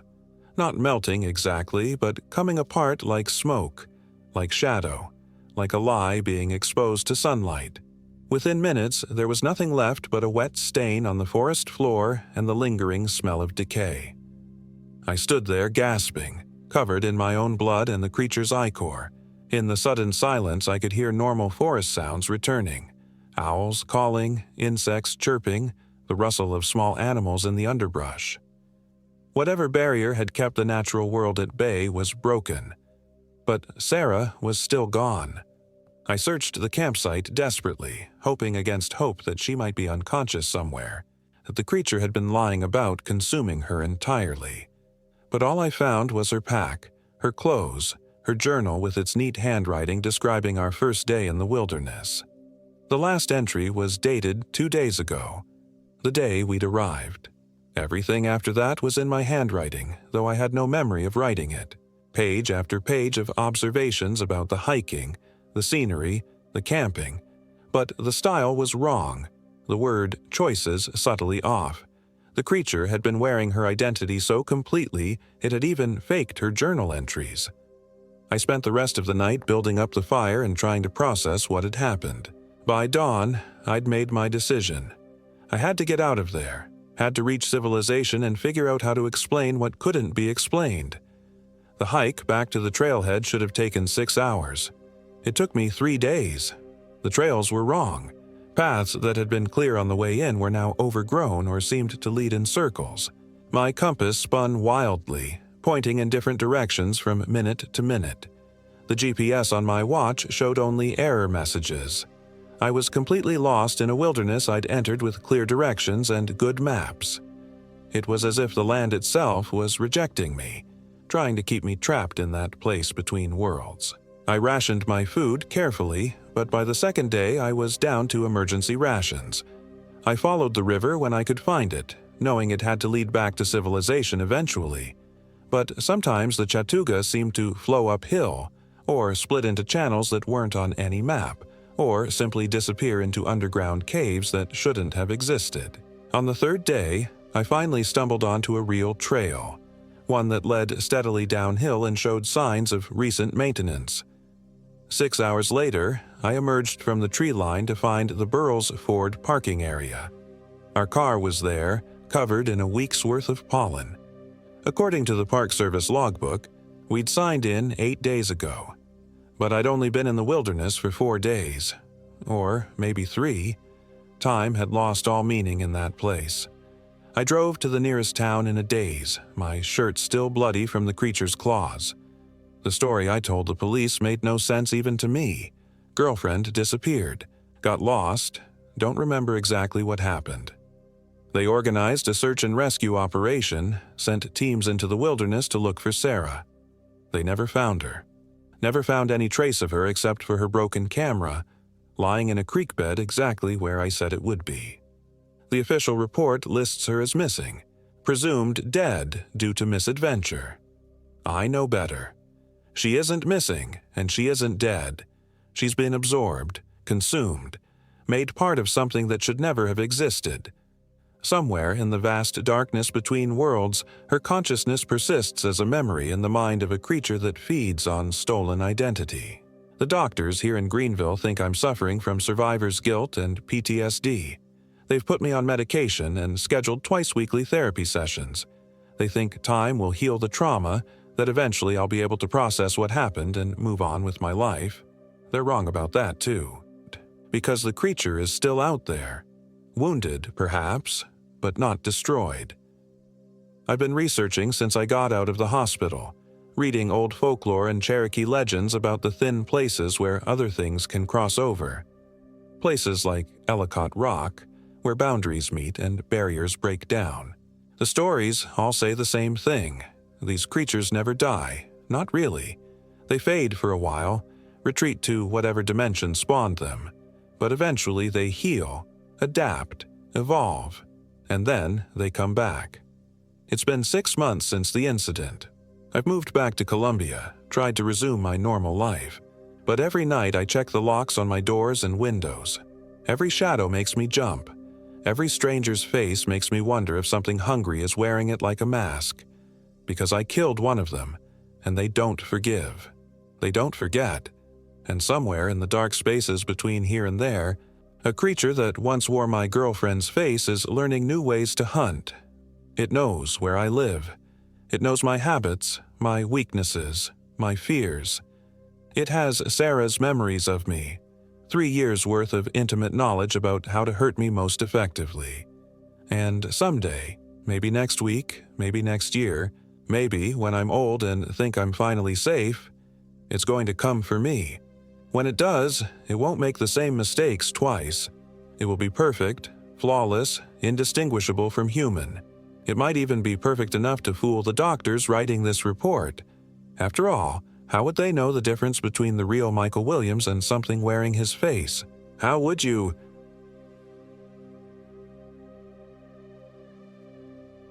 My name is Michael Williams, and I am 28 years old. This happened in the Francis Marion National Forest in South Carolina, deep in the cypress swamps where the Spanish moss hangs like funeral shrouds and the water reflects nothing but darkness. David Jones had been my best friend since college, and when he suggested we take a weekend camping trip to disconnect from the digital noise, I thought it sounded perfect.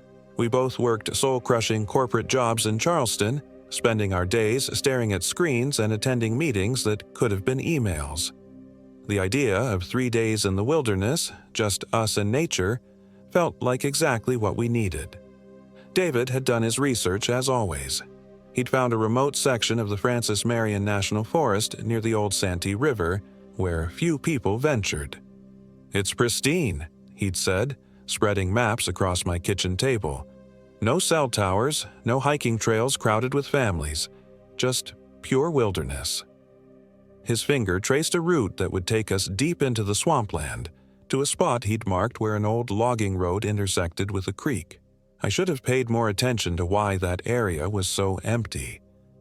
We loaded up David's pickup truck on Friday afternoon with enough supplies for 3 days: sleeping bags, tent, water purification tablets, canned food, first aid kit, and David's prized possession, a vintage compass his grandfather had given him. "Technology fails," he'd always say, "but this baby never lies." The drive from Charleston took us through increasingly rural areas. Sprawling suburbs gave way to farmland, then dense forests that seemed to press closer to the road with each mile. David was in high spirits, singing along to classic rock and making jokes about becoming mountain men. I felt my stress melting away as the familiar landmarks of civilization disappeared behind us. We turned off Highway 17 onto a series of smaller roads that grew progressively more damaged and overgrown. The final stretch was barely more than tire ruts cutting through stands of longleaf pine and bald cypress. Spanish moss draped everything like tattered curtains, and the air grew thick with humidity and the smell of decay. "This is it," David announced, pulling over where the road simply ended at a wall of vegetation. "From here, we hike." We shouldered our packs and followed what might have been an old hunting trail deeper into the swamp. The canopy closed overhead, filtering the late afternoon sun into a sickly green twilight. Our boots squelched in the mud, and invisible insects buzzed around our heads in clouds. The deeper we went, the more the normal sounds of the forest seemed to fade, replaced by an oppressive silence broken only by our labored breathing and the occasional splash of something unseen moving through the dark water. After 2 hours of hiking, we reached David's chosen campsite, a small island of relatively dry ground surrounded by cypress knees and black water. It was beautiful in its alien way, but something about the place felt wrong. The silence was too complete. No bird songs, no rustling of small animals, not even the buzz of mosquitoes that should have been swarming in a place like this. "Perfect," David said, dropping his pack. "Told you I'd find us paradise." We set up camp as the sun began to set, working efficiently in the fading light. David had brought a high-quality tent that went up quickly, and I gathered deadwood for a fire. But when I tried to light it, the wood seemed reluctant to catch. The flames would sputter and die even though the wood appeared dry. It took me nearly an hour to get a sustainable fire going, and even then, it burned with an odd blue tinge that made everything look corpse pale. "Must be some kind of mineral in the water," David said when I mentioned it, but I noticed he kept glancing at the fire with a troubled expression. We ate dinner as darkness fell completely around us. The fire provided the only light in a world that seemed to have been swallowed by black velvet. Even the stars were invisible through the canopy. Our conversation, which had been easy and natural during the hike, became forced and stilted. We found ourselves speaking in whispers without knowing why. "Listen," David said suddenly, holding up his hand. I strained my ears but heard nothing. That was the problem. Nothing at all. The normal nighttime symphony of frogs, insects, and nocturnal animals was completely absent. It was as if we were camping in a vast, empty cathedral. "Maybe we're just too deep in for most wildlife," I suggested, but my voice lacked conviction. We went to bed early, exhausted by the hike and unsettled by the unnatural silence. I lay in my sleeping bag listening to David's breathing, waiting for sleep that wouldn't come. Every small sound seemed amplified: the rustle of fabric, the pop of cooling embers, the gentle lap of water against the cypress roots. But underneath it all was that terrible, pressing silence. I must have finally dozed, because I was jerked awake by David shaking my shoulder. Gray dawn light was filtering through the tent walls and his face was pale and strained. "Mike, what time did we go to sleep last night?" I fumbled for my watch, though I already had a sinking feeling. "Around 10, maybe 10:30. Why?" "It's noon." I stared at him, then at my watch. The hands showed 12:17 p.m. "That can't be right. Look at the light. It's clearly dawn." David held up his phone, though we both knew there was no signal out here. The screen showed the same time as my watch, 12:17 p.m., but the quality of light filtering through the tent was definitely that soft, gray illumination of early morning. "GPS is fucked, too," David said, his voice tight with controlled panic. "It's showing our location as somewhere in the middle of Lake Marion, 40 feet underwater." We crawled out of the tent to find our campsite exactly as we'd left it, but somehow different. The fire had burned down to cold ashes, which made sense if we'd slept for 14 hours, but the light was all wrong. It felt like dawn, smelled like dawn, but our watches and phones insisted it was past noon. "Maybe the battery died in both our watches," I suggested weakly. David pulled out his grandfather's compass, and we both stared at it in growing unease. The needle spun slowly in lazy circles, never settling on any direction. North, south, east, west. It pointed to all of them and none of them. "Compasses don't just break," David said. "This thing has worked perfectly for 60 years. We decided to hike out. Something was clearly wrong with this place, and the smart thing was to leave immediately. But when we tried to retrace our path from the day before, we couldn't find it. The ground around our campsite showed no sign that we'd ever walked on it. No footprints, no broken vegetation, nothing. It was as if we'd materialized out of thin air. David had marked our route on a topographical map, but when he unfolded it, the ink had run and smeared into meaningless blotches. The paper felt damp and had a sour smell, like milk left too long in the sun. "This is impossible," he said, staring at the ruined map. "I put this in a waterproof case." We picked a direction at random and started walking, but within an hour, we found ourselves back at our campsite. We tried again, choosing a completely different direction, marking our path with broken branches. Same result. The third time, we followed our own marked trail and watched it curve slowly back to where we started, even though we never changed direction. "We're walking in a straight line," David said, his voice cracking. "I checked the compass. When it was working, we never turned." By this point, the sun, or what passed for the sun in this place, had begun to set again, though our watches still insisted it was early afternoon. We were tired, confused, and scared. David suggested we set up camp again and try to figure things out in the morning. "Maybe we're just disoriented," he said. "People get lost in swamps all the time. We'll find our way out tomorrow." But as we sat around another reluctant fire, I started to notice changes in David, small things at first.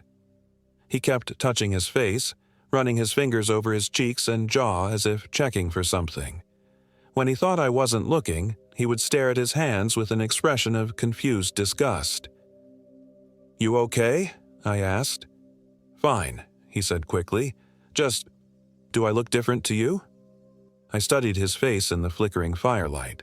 He looked tired, stressed, maybe a little thinner than usual, but nothing dramatic. "You look like someone who's had a rough day. Why?" "Nothing. Never mind." That night I woke to find David's sleeping bag empty. I called his name in a harsh whisper, not wanting to attract attention from whatever might be out there in the darkness.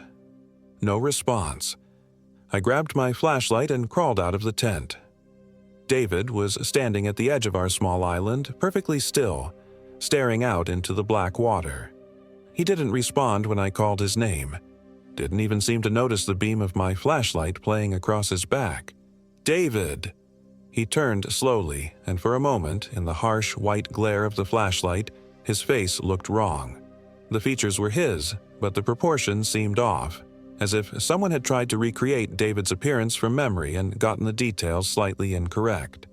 His smile was too wide, his eyes too bright. Then he blinked, and he was just David again, looking confused and embarrassed. "Sorry, man. I was sleepwalking, I think. Weird dream." "What kind of dream?" He was quiet for a long moment, staring down at his hands. "I dreamed I was hungry. Hungrier than I've ever been in my life, and there was something calling to me from the water, promising to feed me if I just came closer. A chill ran down my spine that had nothing to do with the night air. Come on, let's get back to the tent." The next morning, and it was definitely morning this time, though our watches showed a random collection of different times, we found our food supplies had rotted overnight. Canned goods that should have lasted for years were bulging with gas, their contents turned to putrid sludge.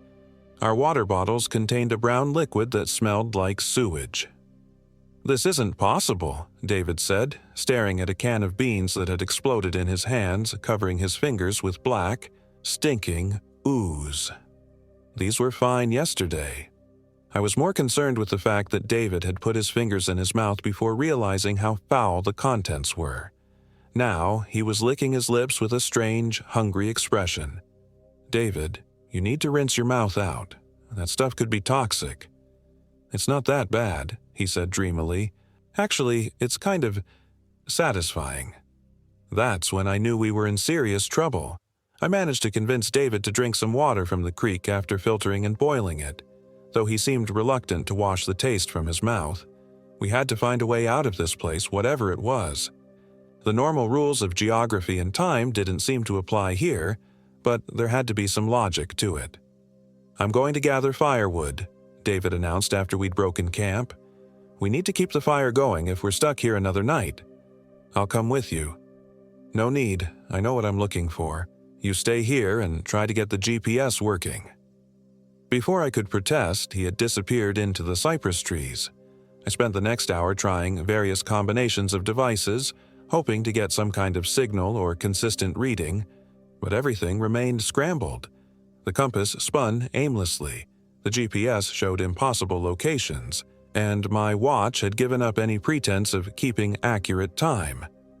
When David returned, he was different. Not dramatically, not in any way I could immediately put my finger on, but different. He moved with a strange gliding gait, as if he were floating just slightly above the ground. His smile never wavered, even when we talked about our situation. And his eyes had developed a quality I can only describe as distant, as if he were looking at something far beyond what was actually in front of him. "Find any good wood?" I asked. "Oh yes," he said in a voice that was perfectly David's and yet somehow not. "I found exactly what we need." He had brought back an armload of wood, but it was wrong. The pieces were too uniform, too straight, and when I looked closely I realized they weren't wood at all. They were bones.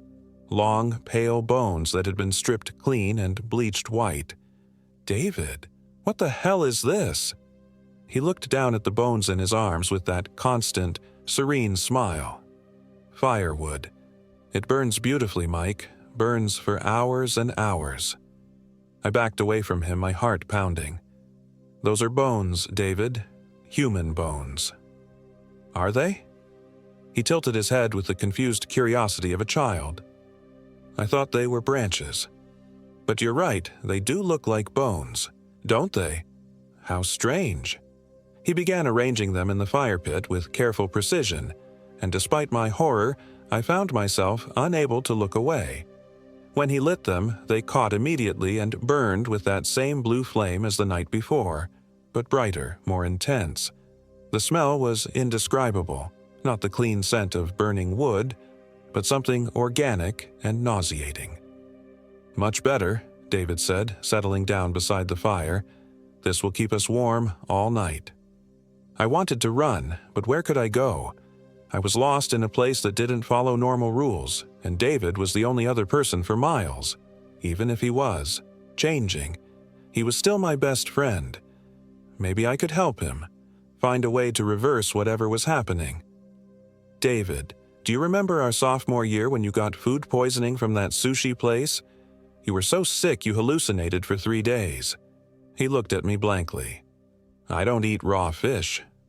"You loved sushi. It was your favorite food. We went to Sakura House every Friday night."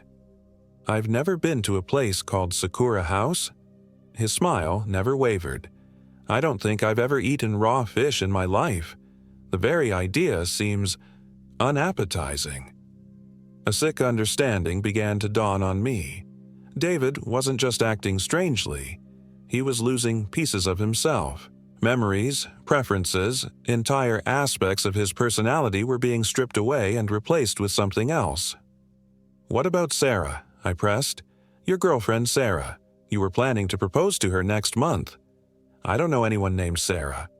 "Your job at the insurance company? Your apartment on King Street?" "I don't remember having a job."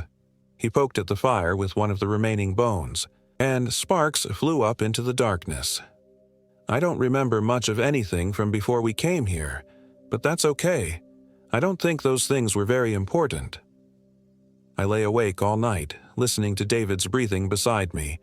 It was too slow, too regular, like the breathing of something that had to consciously remember to inhale and exhale. Several times I was certain it had stopped altogether, only to resume after long, terrifying pauses. In the morning, David was gone. I found traces of his passage leading toward the deeper swamp. Not footprints, but rather areas where the vegetation had been disturbed in a pattern that suggested something large had passed through. I followed the trail, calling his name, but the path became increasingly difficult to follow as it led into areas where the water was deeper and the cypress trees grew so close together that I had to turn sideways to squeeze between them. After hours of searching, I found him. He was standing waist-deep in a stagnant pool, perfectly motionless, staring down into the black water. His clothes floated around him in tatters, and his skin had taken on a grayish pallor that made him look like a corpse. But when he heard me approach, he turned and smiled that same, constant smile. "Mike, you found me. I was waiting for you." "David, you need to get out of that water. You're going to get hypothermia." "Oh, I'm not cold. I don't think I feel cold anymore." He took a step toward me, and I saw that his feet weren't touching the bottom of the pool. He was floating, suspended in the water by some force I couldn't comprehend. "In fact, I don't feel much of anything anymore. It's quite peaceful." "This isn't you talking. Something's wrong with this place. Something's affecting your mind." "My mind is clearer than it's ever been." He drifted closer, and I could see that his eyes had changed color from brown to a pale, milky blue. "I understand things now that I never understood before. The hunger, Mike. The endless, gnawing hunger that lives in all of us. I know how to feed it now." I backed away from the pool, but David rose from the water like a revelation, his feet leaving the surface and carrying him into the air. Water streamed from his clothes and hair, but instead of falling, it flowed upward, defying gravity as completely as he was.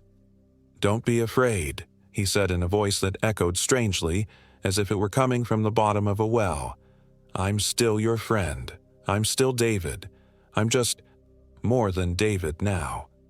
His feet touched the ground in front of me, and I could see that his fingernails had grown longer and darker, more like claws than anything human. His smile revealed teeth that were too sharp, too numerous, filling his mouth in rows like a shark's. "I've learned so much," he continued conversationally. "This place, it's not really a place at all. It's a stomach, a vast, hungry stomach that digests everything that enters it. Time, space, memory, identity. It feeds on all of it, and those who stay long enough become part of the digestion process. David, please, we can find a way out of here. We can get you help." Help? He laughed, and the sound was like breaking glass. Mike, I don't want to leave. I'm home now. I'm exactly where I belong. And so are you. He reached for me with those clawed hands, and I ran. I crashed through the swamp with no thought for direction or safety, driven by pure terror. Behind me, I could hear David following, but not with footsteps. Instead, there was a sound like wind through dry leaves, as if he were gliding just above the ground. "You can't run forever, Mike," his voice called out, seeming to come from all directions at once. "This place is infinite and inescapable. Eventually, you'll get tired. Eventually, you'll get hungry. And when you do, I'll be here to help you understand." I ran until my lungs burned and my legs trembled, deeper into the swamp than any sane person would go. The water grew deeper, the trees more twisted and alien. The very air seemed to thicken around me, resisting my movement like molasses. Finally, exhausted and desperate, I stopped to rest against the massive trunk of a bald cypress. The silence closed in around me again, complete and suffocating. I strained my ears for any sound of pursuit, but heard nothing. That's when I noticed the marks carved into the tree bark. They were tally marks, hundreds of them, covering the entire visible surface of the trunk. Some were fresh, the wood still weeping sap. Others were old and weathered, nearly grown over with moss and age. At the base of the tree, I found more evidence of previous visitors: rusted camping equipment, moldering backpacks, and scattered bones that gleamed white in the perpetual twilight. A piece of metal caught my eye, and I picked it up with trembling hands. It was a dog tag, corroded but still readable. James Anderson, 1987-2015. I found others, dozens of them spanning decades, names and dates that told the story of people who had come to this place and never left. The most recent one made my blood freeze. Sarah Michelle Davis, 1993-2023. David's girlfriend. The Sarah he claimed not to remember. I dropped the dog tag and stumbled backward, my mind reeling. How long had this been going on? How many people had this place consumed? And how long before there would be a dog tag with my name on it? You found them. I spun around to find David standing at the edge of the clearing, no longer bothering to maintain his human appearance. His limbs had stretched and elongated, his fingers ending in razor-sharp talons. His face had become something predatory and alien, though his eyes still held traces of my friend's intelligence. "Sarah was the first," he said in that echoing, inhuman voice. "I brought her here 2 years ago before I knew what this place really was. She fed the hunger, became part of it, just like I'm becoming part of it now, just like you will. You killed her. The swamp killed her. I just provided the opportunity. And when I realized what had happened, when I understood the beauty of this place, I knew I had to come back.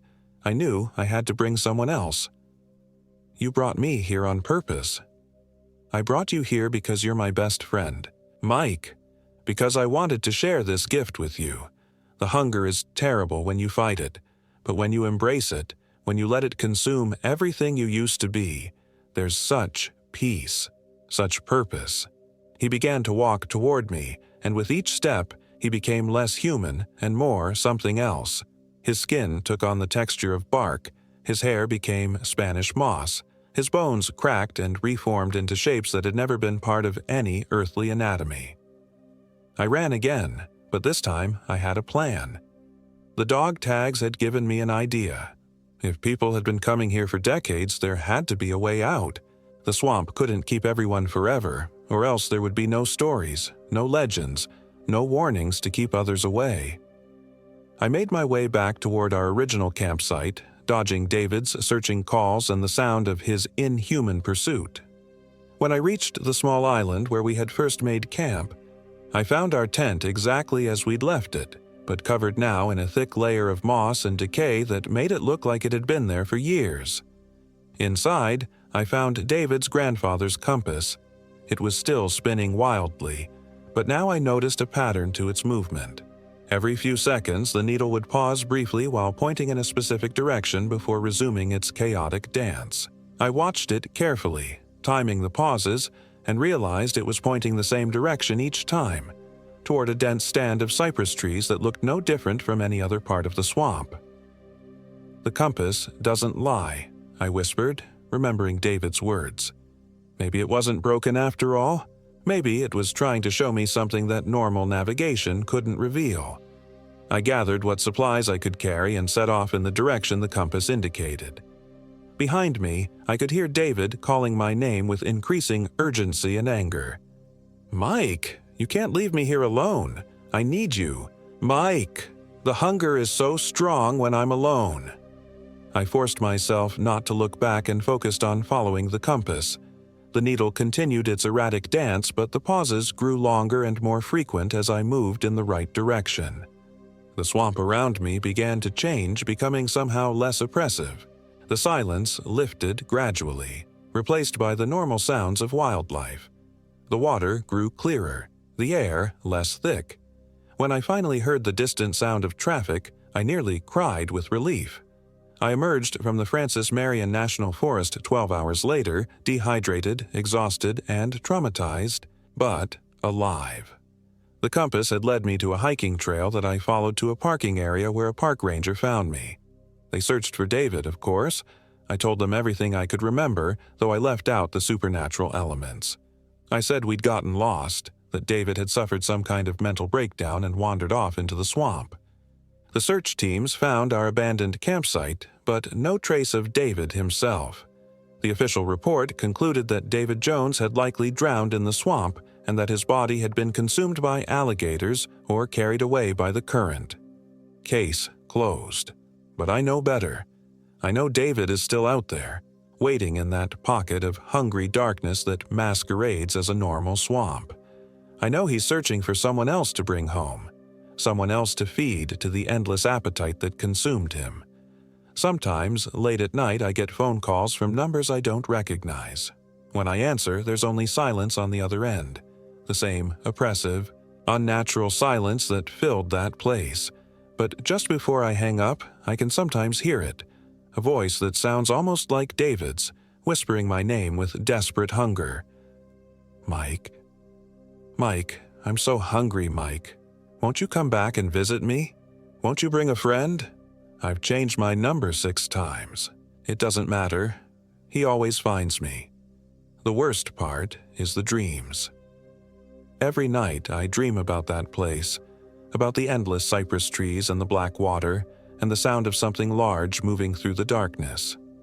In my dreams, I'm always walking back toward the swamp, drawn by a hunger I can't resist. And in my dreams, David is waiting for me with that terrible smile, ready to welcome me home. I've started making tally marks on my bedroom wall, one for each night I resist the call. So far, I'm up to 437.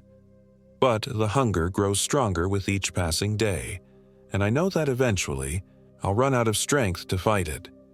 When that day comes, I'll drive back to the Francis Marion National Forest. I'll follow the overgrown logging road to where it ends, and I'll walk into the swamp with nothing but David's grandfather's compass to guide me. And when I find that terrible place again, when I see my friend's inhuman face smiling at me from the darkness, I'll finally understand what he meant about the peace that comes with surrendering to the hunger. The only question is who I'll bring with me.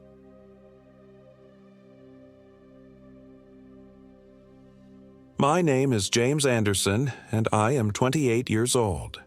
This happened in the Francis Marion National Forest, deep in the hellhole swamp wilderness of South Carolina, during what was supposed to be a weekend camping trip with my 3 closest friends from college. The invitation came from Marcus Chen, my old roommate who'd been obsessing over authentic wilderness experiences since his divorce 6 months prior. He'd found some remote coordinates online, a supposedly pristine camping spot that required a 2-mile hike through cypress swamps and pine barrens to reach. No cell service, no marked trails, just pure South Carolina wilderness where Spanish moss draped like funeral shrouds and the water ran black as motor oil. "We need this, man," Marcus had said, his eyes carrying that hollow look they'd held since Sarah left him. When's the last time we disconnected from everything? Really disconnected? The others were easy to convince. Derek Williams, our perpetual optimist who worked in IT and hadn't taken a real vacation in 3 years, jumped at the chance. And Sarah Thompson, not Marcus's ex but our Sarah from the old gang, agreed immediately, though I caught something strange in her expression when Marcus mentioned the location. A flicker of recognition, maybe even fear, before her usual adventurous grin returned. We met at Marcus's Subaru at dawn on Friday, October 13th. I remember the date because Derek made jokes about it being unlucky, and we all laughed. God, how we laughed. The drive took us deeper into Berkeley County than I'd ever been, past abandoned gas stations and rusted mailboxes hanging like broken bones from tilted posts. The GPS signal died somewhere near the Wambaugh Creek Wilderness, and Marcus switched to his backup, a handheld device he'd bought specifically for this trip. Technology fails out here, he said with what I now recognize as perverse satisfaction. That's the point. We parked at what used to be a logging road, now barely visible through the encroaching vegetation. The air was thick with humidity and the earthy smell of decomposition. Organic, natural death that feeds new life. Perfectly normal. I told myself that then, and I'm telling myself that now, though my hands shake as I write this. The hike began pleasantly enough. Derek chatted about some new video game. Sarah photographed interesting fungi with her old film camera, and Marcus led us with the focused intensity of a man trying to outrun his demons. The trail, if you could call the barely visible deer path a trail, wound through longleaf pines and live oaks draped in Spanish moss that seemed to whisper secrets in the humid breeze. It was Sarah who first noticed something wrong. "James," she called softly, stopping near a massive bald cypress. "Look at this." Carved into the bark, about eye level, were symbols I didn't recognize. Not letters or numbers, but angular scratches that seemed to suggest meaning without conveying it. They were old. The bark had grown around the edges, but not ancient. Maybe 10 or 15 years. "Probably just kids messing around," Derek said, but his voice carried a forced lightness. Marcus studied the marks with disturbing interest. "Indigenous, maybe. The Santee people used to hunt through here." Sarah shook her head. "These aren't Native American. I wrote my senior thesis on regional indigenous cultures, remember? This is something else." The symbols repeated on other trees as we continued deeper, always at eye level, always facing the direction we were walking, as if someone had marked a path. Or a boundary. The forest gradually changed character as we approached our destination. The pines gave way to older growth, massive cypresses whose roots disappeared into dark water that reflected nothing. The Spanish moss grew thicker, creating a canopy so dense that noon felt like dusk. Sound behaved strangely here. Our voices seemed to die just feet from our mouths, while distant noises, splashes, rustling, things we couldn't identify, carried impossibly far. "There," Marcus announced after nearly 2 hours of hiking. "Perfect." Our campsite was a small rise of dry land surrounded by black water on 3 sides. Moss-draped trees formed natural walls, and a fire ring of blackened stones suggested others had camped here before. It was beautiful in an alien way, like stepping into a primordial world where humans had never existed. We set up camp in the fading afternoon light. Derek and I erected the tents while Sarah collected firewood, and Marcus studied his maps with obsessive precision. The coordinates he'd found online led exactly here, to this isolated island in the swamp. "Where did you say you found this place?" Sarah asked as we organized our gear. "Camping forum," Marcus replied without looking up. "Some guy named Ezekiel H. posted the coordinates with a bunch of photos. Said it was the most isolated spot he'd ever found." Sarah's camera froze halfway to her eye. "Ezekiel? That's not exactly a common name." "Why? You know an Ezekiel?" She was quiet for a long moment, then resumed photographing our campsite. My grandmother used to tell stories about this area, about a man named Ezekiel Horn who lived out here in the early 1900s. He was strange, even by local standards. What kind of strange? I asked, though part of me didn't want to know. The kind where children went missing, she said quietly. The kind where livestock was found torn apart in ways that didn't make sense. The kind where people stopped coming into this part of the swamp altogether. Derek laughed nervously. Come on, Sarah. You're creeping me out. I'm not trying to creep you out. I'm just saying maybe we should have researched this place a little more thoroughly. Marcus finally looked up from his maps, irritation flashing across his face. It's been over a century. Even if your grandmother's stories were true, which they probably weren't, what's that got to do with us? The argument that followed was brief but heated. Sarah wanted to leave immediately. Marcus accused her of trying to sabotage his trip. Derek tried to play peacemaker, and I found myself caught between loyalty to old friends and a growing unease I couldn't articulate. In the end, we stayed. The sun was already setting. We were tired, and the prospect of hiking 2 miles through swamp in darkness appealed to none of us. Sarah agreed to stay one night, but only if we left first thing in the morning. We should have listened to her.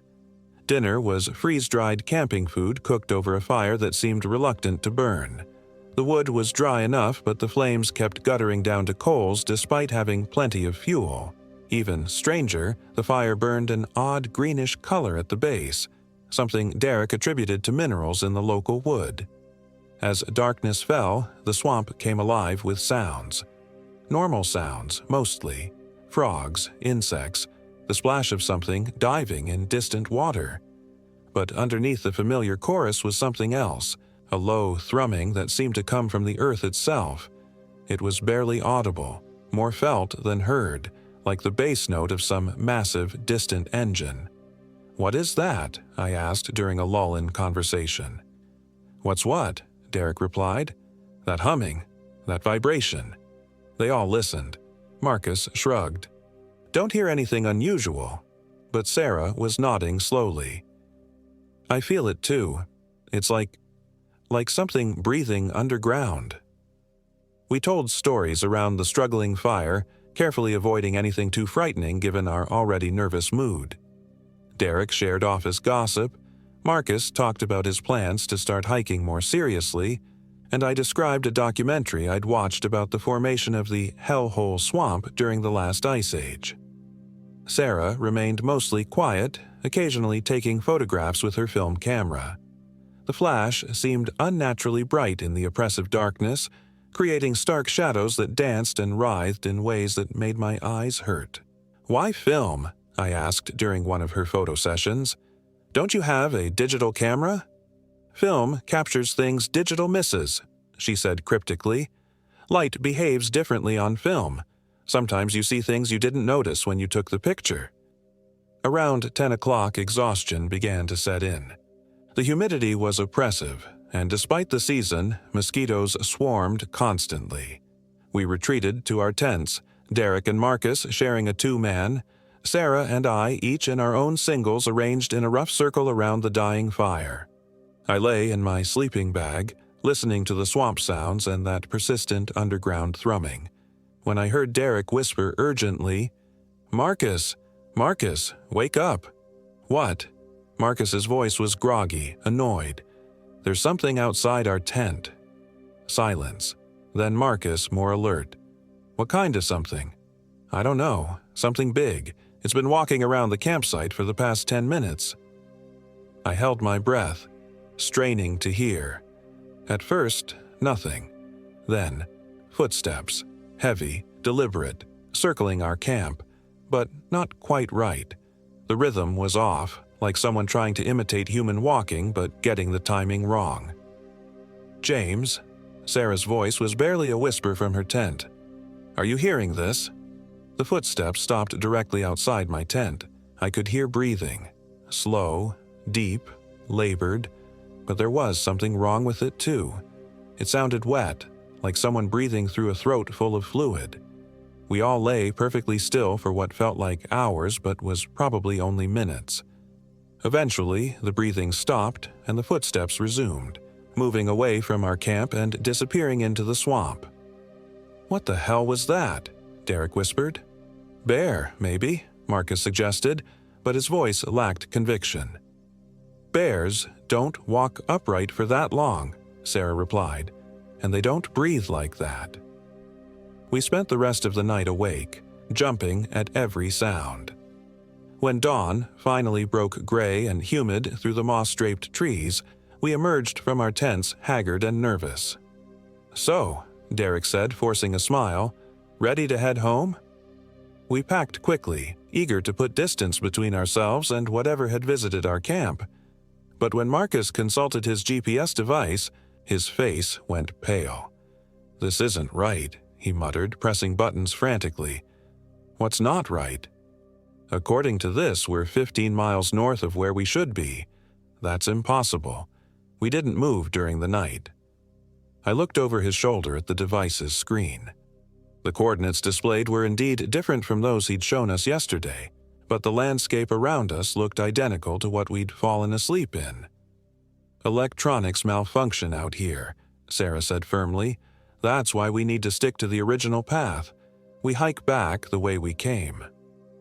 But when we looked for our trail from yesterday, we couldn't find it. The undergrowth showed no signs of our passage, no broken branches or disturbed moss. It was as if we'd materialized in this spot overnight. Marcus pulled out his backup compass, then his paper map. The compass needle spun slowly, unable to settle on magnetic north. The map showed our location, but the topographical features didn't match what we could see around us. "Okay," I said, fighting down panic. "Let's think about this logically. We came in from the southeast, hiking roughly northwest. If we head southeast, we'll eventually hit the logging road." Derek nodded eagerly. "Yeah, that makes sense. How far could we have gotten off track?" But as we began hiking in what we thought was the right direction, the landscape seemed to shift around us. Paths that had been clear moments before disappeared into impenetrable undergrowth. Trees we'd passed seemed to appear again in different locations. The sun, when we could see it through the canopy, appeared to be in the wrong position entirely. After 3 hours of hiking, we stopped for water and to reassess. Marcus had been growing increasingly agitated, checking and rechecking his instruments, muttering about impossible readings and equipment failure. "We're going in circles," Sarah announced, pointing to a distinctive cypress tree. "That's the 3rd time we've passed that tree." She was right. Carved into its bark, at eye level, were more of those strange symbols we'd seen yesterday. But now there were fresh ones too, carved recently enough that sap still wept from the wounds. "Someone's messing with us," Derek said, but his voice shook. "Someone's playing games, moving us around while we sleep, carving new symbols." "Who?" Sarah demanded. "We're in the middle of nowhere. We haven't seen another human being for 2 days." That's when we heard it, a voice calling from deeper in the swamp. Distant but clear, echoing off the water and through the trees. "Help. Please. Someone help me." It was a woman's voice, terrified and desperate. Derek immediately started toward the sound. "Someone's in trouble." Sarah grabbed his arm. "Wait, this doesn't feel right. Are you serious? Someone needs help." "In the middle of nowhere? How did they get here? How did they know we were here to call to?" Marcus had already started pushing through the undergrowth toward the voice. "We can't just ignore someone in distress." The voice came again, closer now, but somehow less human. The desperation was still there, but underneath it was something else, an artificial quality, like a recording played through a broken speaker. "Help me. Please. I'm lost." Against our better judgment, we followed Marcus toward the sound. The swamp grew deeper as we went, the black water rising to our ankles, then our calves.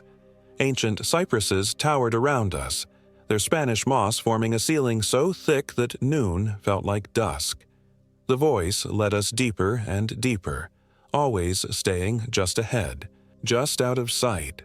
Sometimes it sounded like a young woman, sometimes like a child, occasionally like an elderly person, but it was always the same words. "Help me, please. I'm lost." "This is wrong," Sarah kept saying. "This is so wrong." But we kept following, compelled by some combination of human decency and morbid curiosity. The water rose to our knees, then our thighs. Our boots squelched in mud that seemed to grab at our feet with every step. That's when Derek disappeared. One moment he was struggling through the muck behind Marcus, complaining about leeches and questioning our sanity. The next moment there was a splash, a brief cry of surprise, and he was gone. Just gone. "Derek!" Marcus spun around, searching frantically. "Derek, where are you?" The water where Derek had been walking was still and black, showing no sign of disturbance. No bubbles, no ripples, nothing. "He was right there," I said stupidly. "He was right behind you." We waded back to the spot where Derek had vanished, feeling around in the murky water with our hands. The bottom was soft mud and decomposing vegetation, deeper than we'd expected, but not deep enough to swallow a full-grown man. "Derek!" Sarah called. "Derek, answer us!" The swamp swallowed her voice, returning only silence and the distant sound of that woman's cry for help, which had never stopped, had never paused, even when we were screaming Derek's name. "We need to get out of here," Sarah said firmly. "Now. We'll come back with help, with proper equipment, with people who know this area." "We can't just leave him," Marcus protested. "He's gone, Marcus. People don't just disappear into 3 feet of water." But even as she said it, we could hear Derek calling to us from somewhere deeper in the swamp. Guys, I'm okay. I found something. You need to see this." The voice was definitely Derek's. His inflection, his excitement, even his tendency to rush his words when he was excited. But there was something slightly off about it, the same artificial quality we'd noticed in the woman's cries for help. "Derek?" Marcus called back uncertainly. "Yeah, it's me. I fell through some kind of sinkhole, but I'm fine. There's something incredible down here. You have to see this." Sarah grabbed my arm. "That's not Derek." "What do you mean?" "It sounds exactly like him." Listen to the words. When has Derek ever used the word incredible? He says awesome, or amazing, or cool, but never incredible. And he's terrified of enclosed spaces. He'd be panicking if he'd fallen into a sinkhole, not excited about what he found. The voice called again. "Come on, guys. Just follow my voice. This is incredible." Marcus was already moving toward the sound. Even if something's wrong, we can't abandon him. What followed was a nightmare of pursuing voices through deepening swamp. Sometimes it was Derek calling for help, sometimes the unknown woman, occasionally both at once creating an eerie harmony that echoed from all directions. The water rose to our waists, forcing us to half swim, half wade through the black soup. The trees grew stranger as we went deeper. Some were twisted into impossible shapes, others bore carvings that seemed to move when glimpsed peripherally.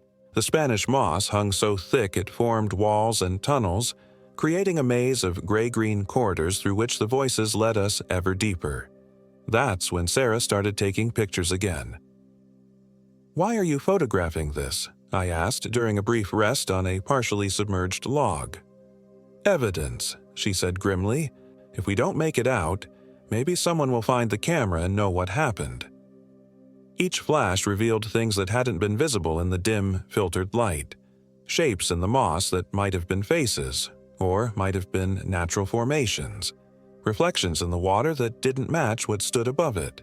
And once, just once, a tall figure standing motionless behind a curtain of Spanish moss, watching us with eyes that reflected the flash like an animal's.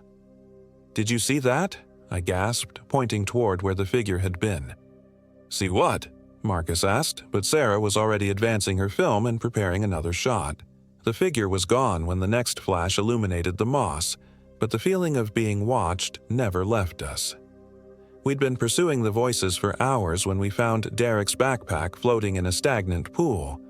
It was undamaged, still sealed, but completely empty. Even his water bottles were gone, though the pack showed no signs of being opened or torn. "This doesn't make sense," Marcus muttered, examining the pack. "His stuff can't just disappear." "Nothing about this makes sense," Sarah replied. "We need to get out of here, now." But as we turned to leave, Derek's voice called out one more time, very close, very clear. "Why are you leaving me? I thought we were friends." The voice came from directly behind us. We spun around and there was Derek, standing waist-deep in the black water about 20 feet away. He looked exactly as he had that morning. Same clothes, same backpack, same friendly smile, except for his eyes. His eyes were completely black, like pools of the swamp water itself. "Derek," Marcus took a step toward him. "Are you okay, man? Where have you been?" "I've been waiting," Derek replied, and his voice was exactly right except for a strange echo, as if he were speaking from the bottom of a well. "I've been waiting for you to follow me." "Follow you where?" I asked, though part of me already knew I didn't want an answer. Derek's too wide smile never wavered. "Home, to meet the family. They've been so excited to have visitors." That's when Sarah raised her camera and fired the flash. In that brief, stark illumination, we saw what Derek had become. His skin was mottled and gray, shot through with dark veins like roots. His mouth stretched impossibly wide, revealing rows of needle-sharp teeth. And his eyes. His eyes were windows into bottomless black water where pale things moved in the depths. The moment the flash faded, he looked normal again. Our friend Derek, concerned and confused.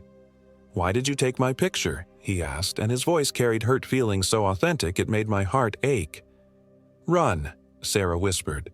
"Run, right now." We ran, or tried to. The swamp fought us at every step. Mud grabbing our boots, roots tangling our legs, Spanish moss slapping our faces like grasping fingers. Behind us, Derek, or whatever Derek had become, followed at a leisurely pace, calling out in that perfectly normal voice, "Guys, wait up. Why are you running? I just want to show you something cool." But between his words, we could hear something else moving through the water behind us. Something much larger than Derek. Something that displaced enough water to create waves that pushed us forward with each stroke. We struggled through the maze of moss and cypress for what felt like hours. The thing that wore Derek's voice always just behind us. Never gaining, but never falling back. The black water seemed to get deeper with every step, rising from our waist to our chest despite the fact that we were supposedly moving toward higher ground. Marcus began to tire first. His breathing became labored, then desperate. I can't keep going." "You have to," Sarah gasped. "It's right behind us." But when we looked back, there was nothing there. Just black water and hanging moss and silence. "Derek," Marcus called uncertainly. "Derek, are you there?" No answer. Even the normal swamp sounds, frogs, insects, the rustle of small animals, had stopped. The silence was absolute and oppressive, as if we'd moved into a dead zone where nothing lived. "Maybe we lost it," I suggested hopefully. That's when Derek's laughter echoed from all around us, seeming to come from the trees themselves, from the water, from the air. But it wasn't quite Derek's laugh. It was close, but the rhythm was wrong. The tone slightly off, like a recording played back at the wrong speed. "You can't lose family," his voice said from everywhere and nowhere. "Family always finds you in the end." We pressed on, no longer sure which direction we were heading, knowing only that we had to keep moving. The landscape around us had become completely alien. Trees twisted into shapes that hurt to look at, water that reflected stars despite the overcast sky, Spanish moss that moved without any breeze to stir it. That's when we found the clearing. It appeared suddenly, a perfect circle of dry land surrounded by black water. In the center stood a small cabin, its walls made of what looked like cypress logs but which seemed to absorb light rather than reflect it. Smoke rose from a chimney that was definitely not there moments before. "Shelter!" Marcus gasped. "Thank God." "No," Sarah said firmly. "Absolutely not. We're not going in there." But Marcus was already wading toward the shore, driven by exhaustion and the promise of safety. I wanted to stop him, but my own legs were shaking from the effort of keeping moving through the swamp. The cabin door opened as Marcus reached dry land, and an elderly man stepped out. He was tall and gaunt, dressed in clothes that might have been fashionable a century ago. His face was kind, grandfatherly, with white hair and gentle eyes behind wire-rimmed spectacles. "Well, hello there," he said in a voice like honey over gravel. "You folks look like you could use some help." "Please," Marcus gasped, collapsing to his knees on the shore. "Our friend. Something happened to our friend." "I know, son," the old man said gently. "Derek's inside, warming himself by the fire. He's been telling me all about your adventure." My blood turned to ice. We'd never mentioned Derek's name. Sarah was pulling at my arm, trying to drag me back into the swamp, but I couldn't move. The old man's eyes had found mine, and in them I saw the same bottomless darkness we'd seen in Derek's transformed face. "Why don't you all come inside?" the old man continued. "It's warm and dry, and Derek's been so worried about you. He'll be so relieved to see you're safe." Marcus was already walking toward the cabin, moving like a man in a trance. Through the open door, I could see a figure sitting by a fireplace, definitely Derek, looking perfectly normal, turning to wave at us with his familiar, friendly grin. "That's not Derek," Sarah whispered, but even she seemed drawn toward the promise of warmth and shelter. "Of course it's Derek," the old man chuckled. "Who else would it be? Come now, don't be shy. We're all family here." Something about that word, family, broke the spell. I grabbed Sarah's hand and pulled her back into the swamp, away from the cabin and the old man and the thing that wore Derek's face. "Wait," the old man called after us, and now his voice carried an edge of anger. "You can't leave. Not when you've come so far. Not when you're so close to understanding." We ran again, splashing through the black water as fast as our exhausted bodies could manage. Behind us, the old man's voice rose to a howl that seemed to shake the very trees. "You can't leave family. Family is forever. Family is forever." The howl was joined by other voices.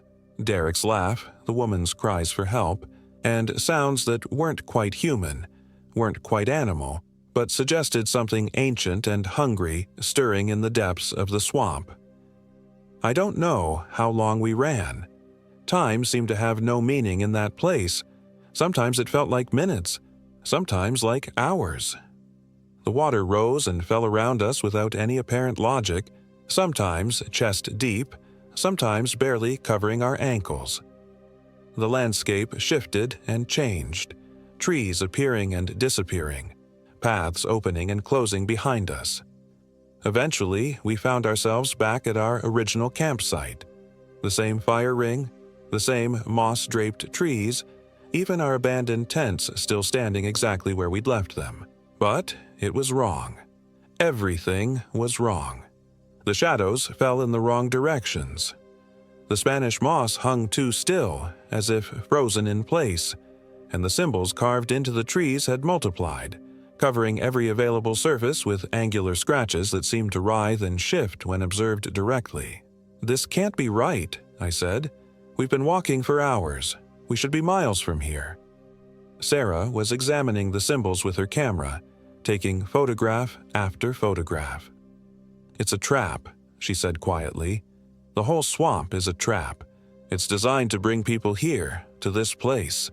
That's impossible. Swamps don't design anything. This one does." She pointed to the symbols. "Look at them. Really look. They're not random scratches. They're a pattern, like a circuit diagram or a map, and they're all pointing to one place." She was right. The symbols, when viewed as a whole, formed arrows that all pointed toward the center of our campsite, to the fire ring where we'd sat and told stories the night before. Marcus emerged from his tent, moving with that same trance-like quality he'd shown near the cabin.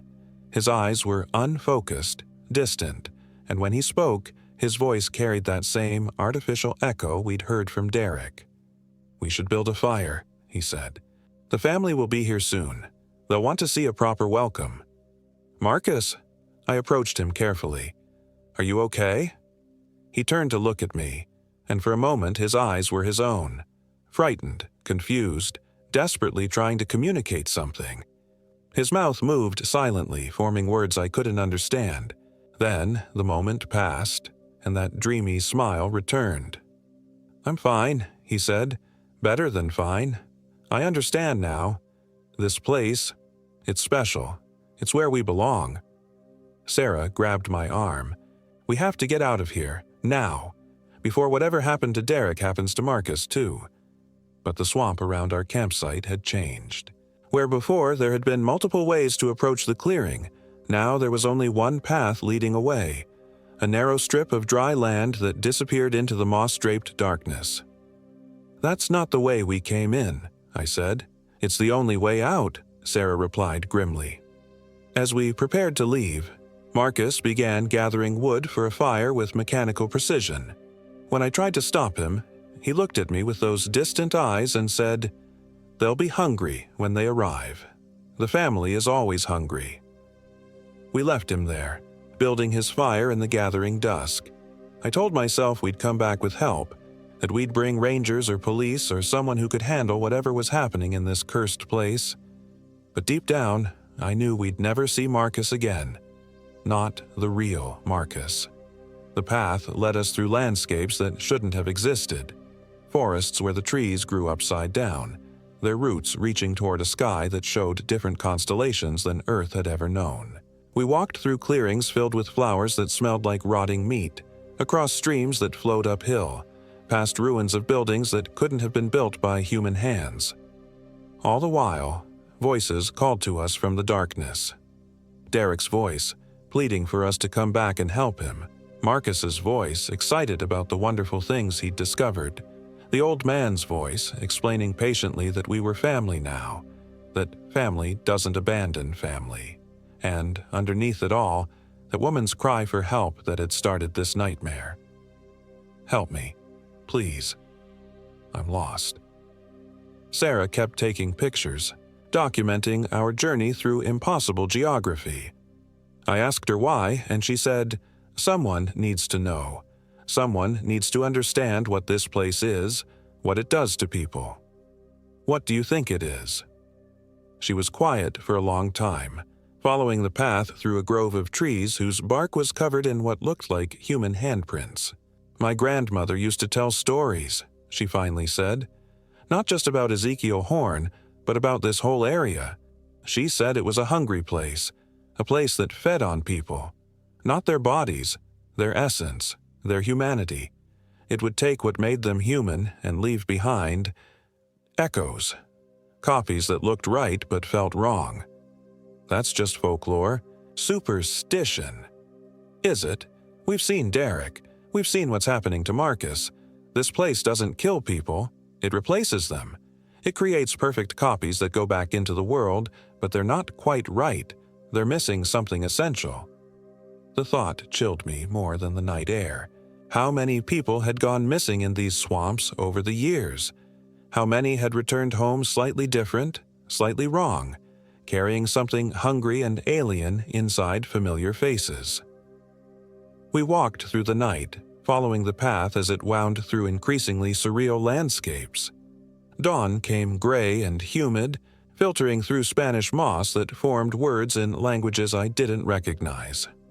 The path finally ended at what looked like a normal road, cracked asphalt with faded yellow lines, exactly like thousands of rural roads throughout South Carolina.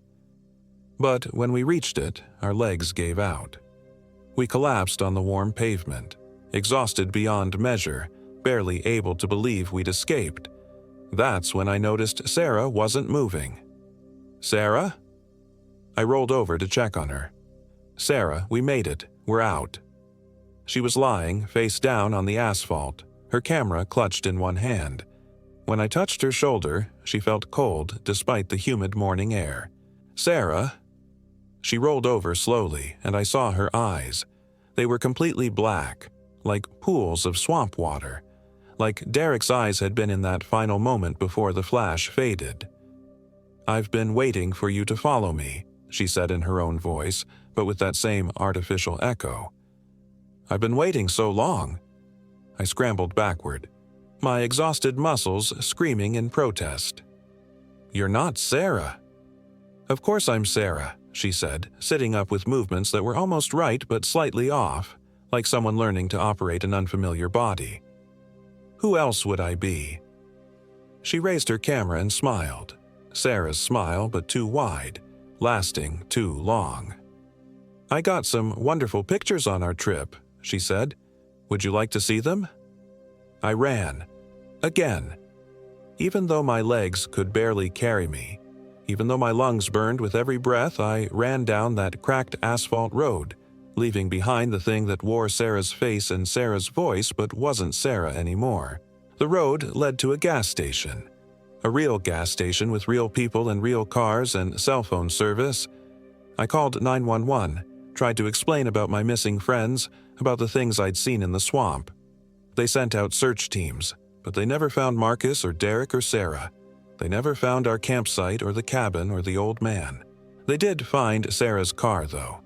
It was parked at the gas station where I'd called for help, with her keys in the ignition and her purse on the passenger seat. The attendant said she'd been there for 2 days, waiting for her friend to come pick her up. But I knew better. I knew the thing wearing Sarah's face had driven her car out of the swamp, had created a trail of evidence to support its story. When the police asked me to describe what had happened, I found myself lying, telling them we'd gotten separated during our hike, that I'd become disoriented and couldn't find my way back to them. The search teams found no trace of Derek or Marcus. The coordinates Marcus had gotten from the internet led to a completely different part of the forest, a popular camping area with marked trails and ranger stations. There was no hellhole swamp at that location, no black water or twisted trees or symbols carved into bark. Sarah, or the thing that claimed to be Sarah, was very understanding about my confusion. She told the police that trauma sometimes causes memory problems, that I'd hit my head during a fall and might be having trouble distinguishing between reality and nightmare. She was very convincing. She knew all of Sarah's memories, all her mannerisms, even the story about her grandmother's folklore research. The only difference was in her eyes, those black, bottomless pools that reflected nothing, and the photos. She showed everyone the photos from our trip, developed from the film in her camera. They showed exactly what she said they would. 4 friends enjoying a normal camping trip in a beautiful but unremarkable forest. Derek laughing at one of his own jokes, Marcus studying his maps, me cooking dinner over a properly functioning fire. Normal photos of a normal trip that never happened. But I remember what I saw. I remember the impossible geography, the voices calling from the darkness, the old man in his cabin, and the thing that wore Derek's face in those final moments. I remember the symbols carved into trees that shouldn't exist, pointing toward a fire ring where something ancient and hungry waited for fresh prey. Most of all, I remember Sarah's real eyes, brown and warm and alive, before they became windows into black water where pale things moved in the depths. The thing that wears her face still calls me sometimes. It uses Sarah's voice to ask how I'm doing, to suggest we plan another camping trip, to remind me that friends shouldn't lose touch. It's very concerned about my mental health, very understanding about my trauma-induced delusions. But I know what it really wants. It wants me to come back. It wants me to bring others, new friends, new family members, new sources of whatever it is that place feeds on. I've moved 3 times since that weekend in October, but Sarah always finds my new number. She's very persistent about maintaining our friendship. After all, as she reminds me every time we talk, family is forever. I'm writing this down because I can feel my resolve weakening. The thing that wears Sarah's face is very convincing, very patient. It's been 2 years since our camping trip, and sometimes I almost believe her version of events. Sometimes I wonder if I really did hit my head, if I really am confusing nightmares with reality. But then I remember Derek's black eyes in the swamp, and Marcus building his fire for hungry visitors, and the old man's honey gravel voice explaining that family always finds you in the end. If you're reading this, if something has happened to me, if I've gone missing, or if I come back wrong, remember, some places are meant to be left alone. Some coordinates on the internet are traps, and some camping trips are designed to bring you exactly where something hungry has been waiting. The Hellhole Swamp still exists.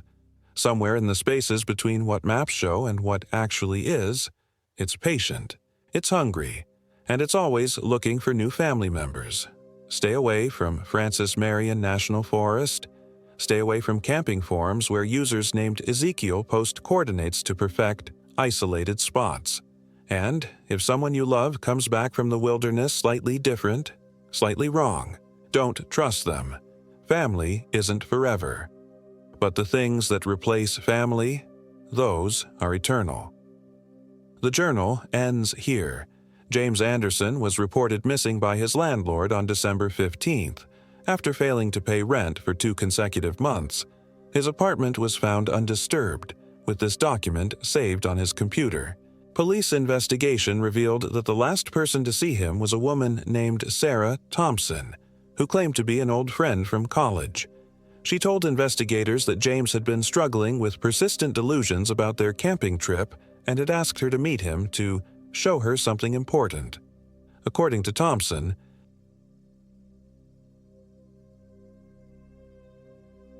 "My name is Michael Williams and I am 28 years old. This happened in the Francis Marion National Forest, deep in the South Carolina Lowcountry, where the ancient cypress swamps meet endless stretches of pine and the Spanish moss hangs like funeral shrouds from every branch. It was supposed to be a simple weekend camping trip. 3 old college friends reconnecting after years of adult responsibilities had pulled us in different directions. There was Marcus Thompson, my former roommate who'd become some hotshot investment banker in Charlotte, always checking his phone even when we were supposed to be off the grid. Then there was David Chen, the quiet one who'd turned his computer science degree into a successful career in cybersecurity, though he still jumped at shadows and insisted on bringing enough gear to survive a month in the wilderness.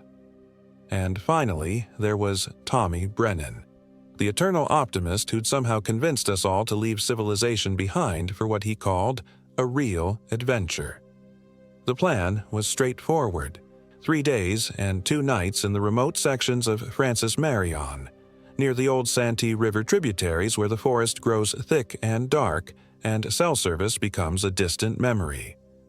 We'd picked a spot Tommy had found on some obscure hiking forum, a clearing supposedly untouched by the usual camping crowds, accessible only by a barely maintained fire road that branched off Highway 17 about 20 miles north of McClellanville. The first sign something was wrong should have been the ranger station.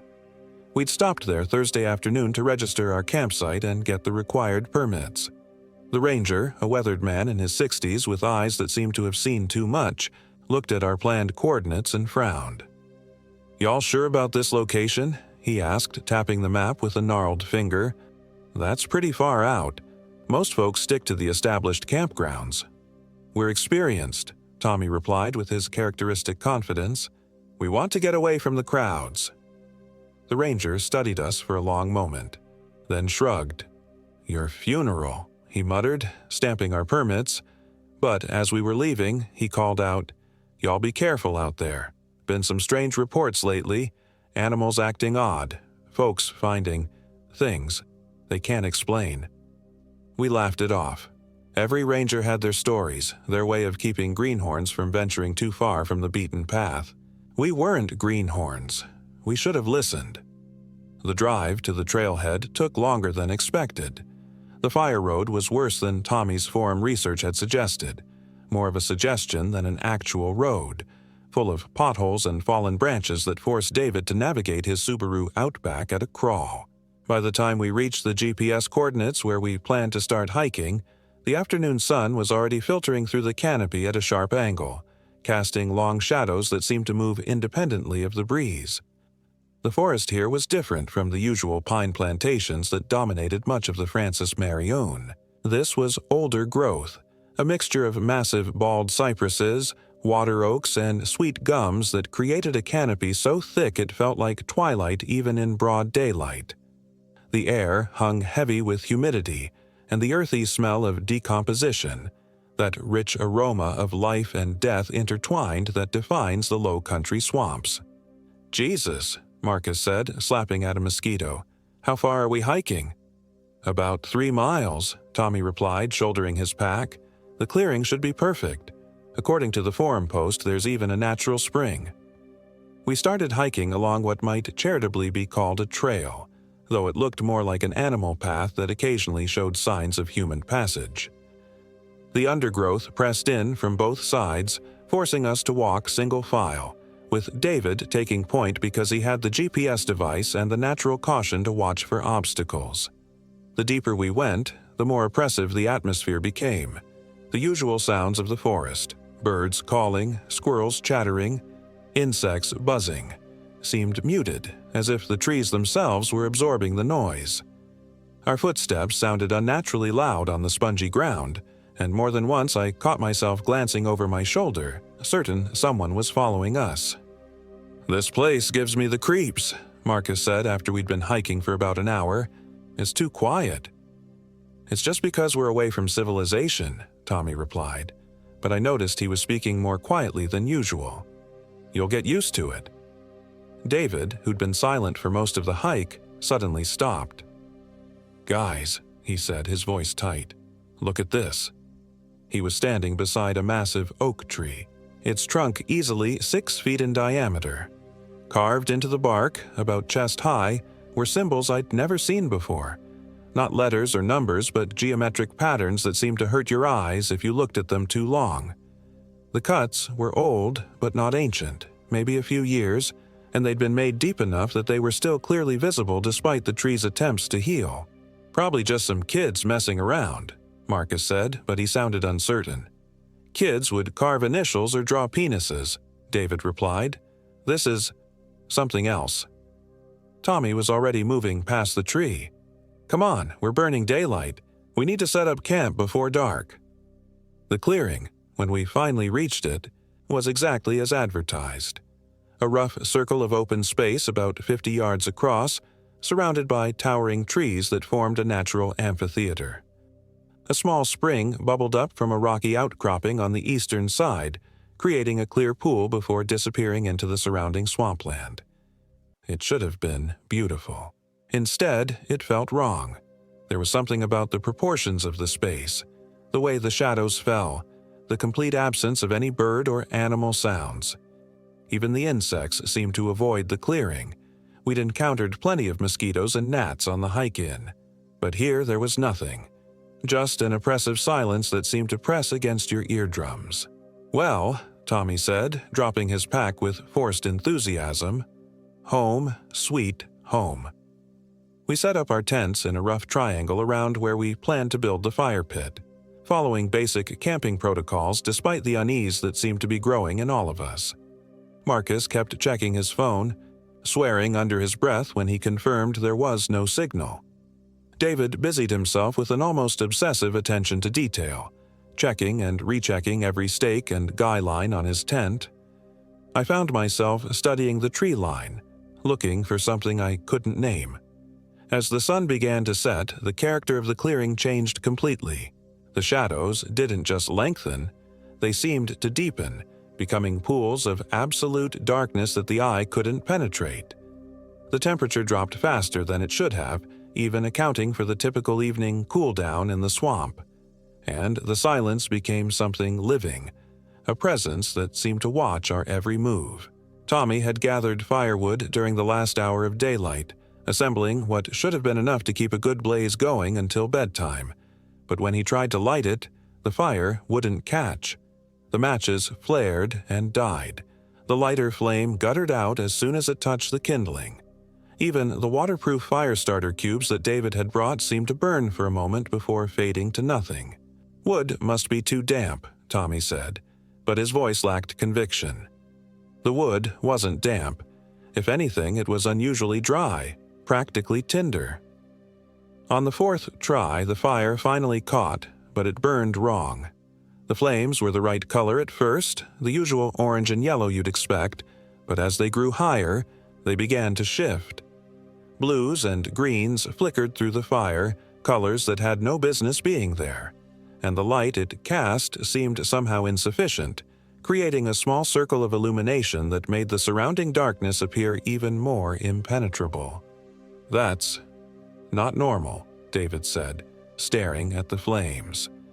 "Probably minerals in the wood," Marcus replied, but he'd moved his camp chair closer to the fire and I noticed his hand kept drifting to the hunting knife on his belt. We cooked our dinner over the strange fire, nobody commenting on how the flames made our faces look gaunt and hollow, like skulls in the flickering light. The food tasted wrong too, though I couldn't put my finger on why. Everything seemed too salty or too bland, and the water from the spring, which had seemed clean and fresh when we'd filtered it, now had an odd metallic aftertaste. As the night deepened, we tried to maintain the pretense of a normal camping trip. Tommy told some of his usual stories from his job as a park ranger back in North Carolina. Marcus complained about his latest impossible client. David showed us photos on his digital camera from previous hiking trips. But the conversation felt forced, artificial, like we were all performing normalcy for an unseen audience. It was around 10 o'clock when we heard the first sound.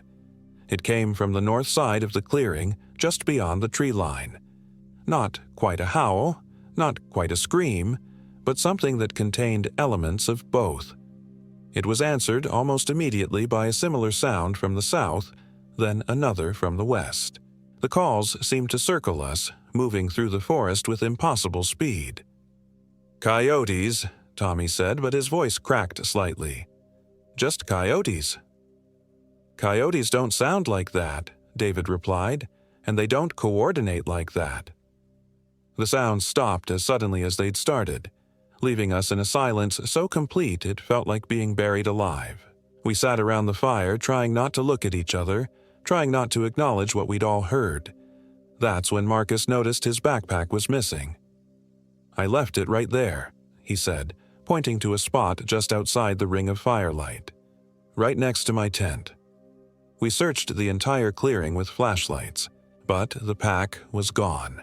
60 pounds of gear, including his sleeping bag, spare clothes, and most importantly, his food, had simply vanished. There were no drag marks, no signs of struggle, no indication that any animal had been in the clearing. "Someone's messing with us," Marcus said, but his voice lacked conviction. "Some local kids or something?" "How would local kids know we were here?" David asked. "We didn't tell anyone where we were going." "The ranger station," Tommy suggested. "Maybe someone there." But even as he said it, we all knew it didn't make sense. The ranger had seemed genuinely concerned about our destination, not like someone setting up a prank. Marcus ended up sharing Tommy's tent that night since his own sleeping bag was in the missing pack. We banked the fire and tried to settle in for sleep, but rest was impossible. The sounds continued throughout the night. Footsteps circling the clearing just beyond the range of vision, branches breaking with no wind to cause them, and worst of all, whispers in what might have been voices, but could have been just the wind through the leaves. I lay in my sleeping bag, staring at the ceiling of my tent, and tried to convince myself that everything had a rational explanation. But every time I started to drift off, I'd hear something that snapped me back to full alertness. The sound of my tent zipper being slowly opened and closed, footsteps on the soft ground outside, or the feeling of being watched by something just inches away on the other side of the thin nylon walls. Dawn came like a reprieve, the first pale light filtering through the canopy and gradually revealing the clearing in shades of gray and green. But even daylight couldn't dispel the wrongness of the place. If anything, it made things worse, because now we could see that the clearing had changed during the night. The spring, which had been crystal clear the evening before, now ran dark and muddy.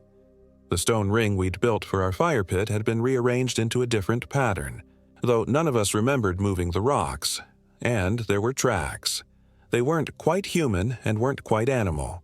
Too large for a person, with what looked like elongated toes ending in what might have been claws.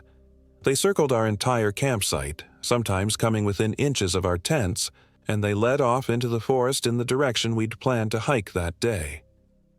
"We're leaving," David said. It wasn't a suggestion. "Come on," Tommy replied, though his usual enthusiasm was noticeably absent. "We just got here. Every place has weird wildlife. Maybe it was just a bear." "Bears don't make tracks like that," Marcus pointed out. "And bears don't steal backpacks without leaving any sign of what they took." "So, what are you saying? That something supernatural took Marcus's pack?" The question hung in the air between us. None of us wanted to be the first to say yes, but none of us could offer a better explanation. "I'm saying we should at least go look around," Tommy continued. "Do a little day hiking, see what's out there. We drove 6 hours to get here. Let's not waste the whole trip." In the end, it was the combination of male pride and sunk cost fallacy that kept us there. None of us wanted to be the one to suggest we run away from something we couldn't even name. And we had invested significant time and money in the trip. We decided to compromise. We'd do a short day hike to explore the area, but we'd keep our base camp in the clearing and leave together if anything else strange happened. After a cold breakfast, the fire wouldn't light again, despite our best efforts with dry wood and fresh kindling. We loaded day packs with water and snacks and set off to explore. The plan was to follow an old logging road that Tommy's GPS showed running roughly north from our clearing, loop around through what the map indicated was an area of higher ground, and return by mid-afternoon. The logging road was in worse condition than the trail we'd hiked in on, barely visible in places where the forest had begun to reclaim it. But it provided easier walking than bushwhacking through the undergrowth, and it headed generally in the direction we wanted to go. About a mile from camp, we found the first sign that we weren't alone in the forest. It was a camp, or what had been a camp. A small clearing beside the old road where someone had obviously spent considerable time. There were the remains of a more permanent fire pit, built from carefully selected stones. A lean-to shelter constructed from branches and covered with pine boughs. Even a crude latrine dug at the appropriate distance from the main camp. But everything was wrong. The fire pit was filled with what looked like bone fragments mixed with ash. The lean-to had been torn apart from the inside, with claw marks visible on the supporting branches. And hanging from the trees around the clearing were dozens of small objects that I first took for wind chimes but quickly realized were bones. Animal bones, mostly, but some that looked uncomfortably like finger bones, strung together with what might have been sinew. "Jesus Christ," Marcus whispered. "What kind of sick fuck?" "We need to go," David said. "Right now." But Tommy was already poking around the camp, his natural curiosity overriding his common sense.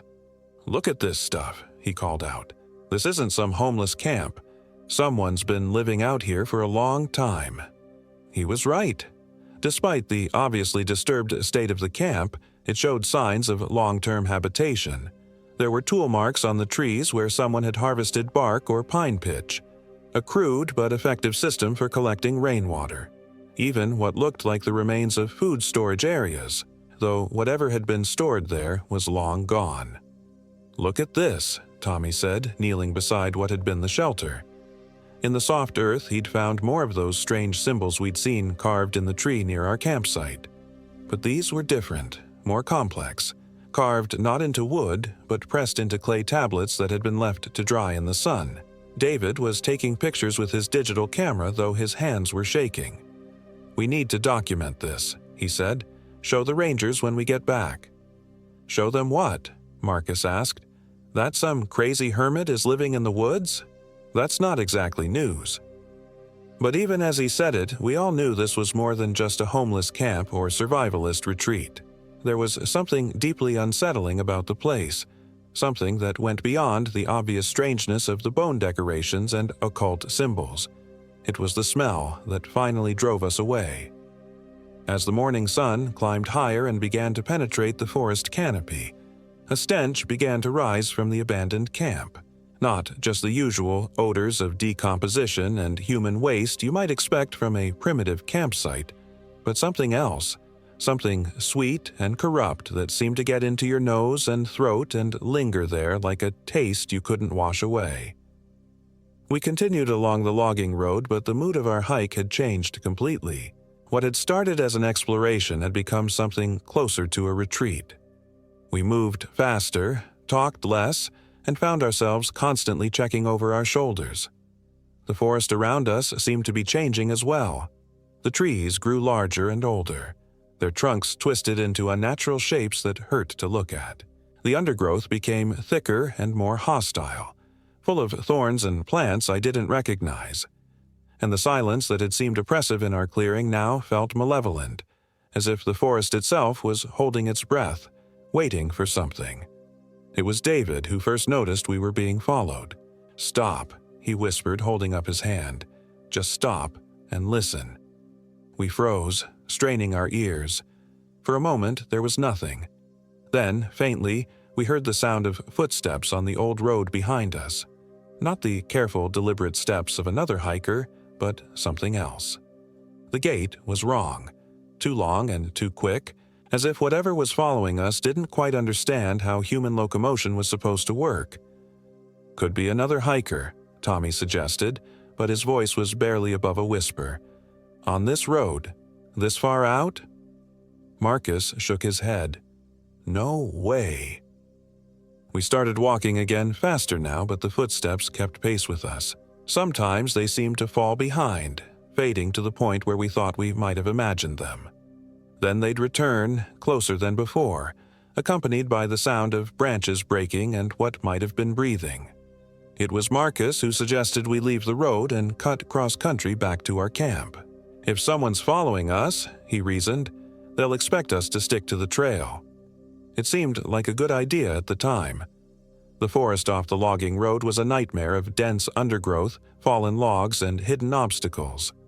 What should have been a relatively short hike back to our clearing became an exhausting battle against the terrain.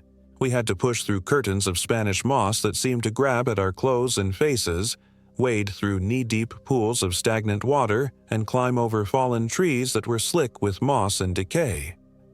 But the worst part was the feeling that we were being herded. Every time we tried to go in one direction, we'd encounter an obstacle that forced us to change course. A creek too deep and fast to cross safely. A thicket of thorns so dense it was impossible to penetrate. A section of ground so swampy it couldn't support our weight. Again and again, we were forced to alter our route, and each detour took us further from where we wanted to go. David's GPS showed our position, but the device seemed to be malfunctioning. Our location would jump around randomly, sometimes showing us miles from where we'd started, sometimes placing us in areas the map indicated were underwater. The compass function spun wildly, never settling on a consistent direction. "Technology doesn't work right out here," Tommy said, but he sounded more like he was trying to convince himself than us. It was mid-afternoon when we finally admitted we were lost. The canopy overhead was so thick that we couldn't see the sun to get our bearings, and every direction looked the same. Endless trees, endless shadows, endless Spanish moss hanging like shrouds. That's when Marcus saw the cabin. It was set back in a small clearing, nearly invisible until you were right on top of it. A crude structure built from logs and chinked with mud, with a roof of rusted metal and windows covered with what looked like animal skins. Smoke was rising from a stone chimney, indicating someone was home. "Thank God," Marcus said. "Maybe they can give us directions." "I don't know," David replied, studying the cabin through his camera's zoom lens. "Something doesn't look right." He was correct. The cabin had obviously been built by someone with construction skills, but there were details that seemed wrong. The proportions were slightly off, as if it had been designed by someone who understood the concept of human habitation, but had never actually lived in a house. The door was too narrow and too tall. The windows were irregularly spaced and different sizes. And there were those symbols again, carved into the logs around the doorframe and windows. But we were lost, tired, and running low on water. The sun was already beginning its descent toward the horizon, and the thought of spending another night in the forest, especially after what we'd experienced the night before, was unbearable. Tommy knocked on the door. The sound echoed strangely in the clearing, as if the cabin was much larger inside than it appeared from the outside. For a long moment, there was no response. Then we heard movement inside, shuffling footsteps that seemed to go on longer than they should have in such a small space. The door opened and we got our first look at the thing that lived there. At first glance, it might have been human. It was roughly the right size and shape, bipedal, with 2 arms and a head in approximately the correct proportions. But the details were wrong in ways that made your eyes want to refuse to focus on it. The skin was too pale, almost translucent, with dark veins visible beneath the surface. The limbs were too long and jointed in places where joints shouldn't be. And the face. The face was the worst part. The features were human enough to be recognizable, but wrong enough to trigger every instinctual alarm in your brain. The eyes were too large and too dark, with no visible whites. The mouth was too wide, stretching nearly from ear to ear. And when it spoke, its voice was like rustling leaves. "Lost," it said, though whether it was a question or a statement was unclear. "Yes," Tommy replied, his voice steady despite the obvious effort it took. "We're trying to get back to our campsite. Could you point us in the right direction?" The thing that might have been human tilted its head at an angle that was definitely not human. "Campsite," it repeated, and there was something hungry in the way it said the word. "Just point us toward the old logging road," Marcus said. "We can find our way from there." "Road," the thing said and smiled. It was the worst smile I'd ever seen, revealing teeth that were too numerous and too sharp. "Come inside, rest, then directions." Everything about the situation screamed danger, but we were exhausted, lost, and running out of options. The sun was setting, and the thought of spending another night wandering in the forest was terrifying. "Just for a few minutes," Tommy said, "to get our bearings." The interior of the cabin was worse than the exterior. The single room was larger than should have been possible given the outside dimensions, with a ceiling that disappeared into shadows above the reach of the flickering firelight. The walls were covered with more of those bone wind chimes, but these were definitely not all animal bones. And the smell. The same sweet corruption we'd encountered at the abandoned camp, but stronger, more concentrated. The thing gestured for us to sit on what might have been furniture, rough constructions of wood and hide that seemed designed for something with a different anatomy than humans. It moved around the cabin with that same wrong gait we'd been hearing on the trail, joints bending in directions that made my stomach lurch. "Food," it said, producing bowls from somewhere and filling them with what looked like stew from a pot hanging over the fire. "Eat." None of us touched the food. Even in our exhausted state, there was something about the stew that set off every warning signal in our brains. The meat floating in it was too dark, and there were shapes that might have been vegetables but looked more like body parts. "We should really get going," David said, standing up slowly. "Our friends will be worried if we don't get back soon." "Friends," the thing repeated, and that hungry look intensified. "Yes, friends. Where?" Tommy started to answer, started to give directions to our clearing, but Marcus grabbed his arm. "We need to leave," he said quietly. "Right now." The thing's head snapped toward Marcus with inhuman speed. "Leave?" it asked, and for the first time, there was emotion in its voice. Anger and something else. Disappointment, maybe. Or hunger. We backed toward the door, trying to move slowly and non-threateningly, but the thing moved with us, staying between us and the exit. Its limbs seemed to be getting longer, stretching in ways that defied anatomy, and those 2 large eyes never blinked. "Stay," it said, and its voice had changed, becoming multiple voices speaking in unison. "Stay and feed." That's when Marcus made a break for the door. The thing moved faster than anything human-sized should have been able to move, flowing across the room like liquid shadow. Marcus screamed as long fingers with too many joints wrapped around his ankle, dragging him back into the cabin. there was a wet, tearing sound, and Marcus's scream cut off abruptly. Tommy and I ran. We crashed through the cabin door and into the darkening forest, branches tearing at our clothes and faces as we pushed through the undergrowth. Behind us, we could hear the thing pursuing, but its movements were wrong for the terrain, designed for the open spaces of the cabin rather than the close confines of the forest. We ran without direction, without thought, pure terror driving us through the trees. Branches whipped across our faces, roots caught our feet, and thorns tore at our clothes. But we didn't stop. We couldn't stop. The sound of pursuit followed us, sometimes close, sometimes distant, but never completely gone. It was full dark when we finally stumbled into our clearing, collapsing beside the cold fire pit and gasping for breath. For a moment we just lay there, unable to believe we'd made it back. Then reality set in. Marcus was gone. Dead, almost certainly. Torn apart by something that shouldn't have existed. And we were still trapped in this nightmare forest with no way to call for help, and no guarantee that whatever had killed Marcus wouldn't come for us next. "We have to leave," David said, struggling to his feet. "Tonight. Right now." "In the dark?" Tommy asked. "Through that forest? We'll never make it." "We might not make it if we stay," David replied. "That thing knows where we are." As if summoned by his words, the sounds started again.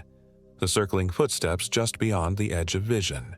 The whispers that might have been wind through leaves, or might have been something else entirely.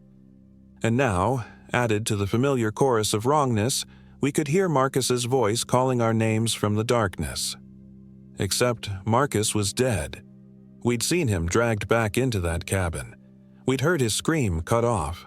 But there he was, calling to us from the forest, asking us to come find him, telling us he was hurt and needed help.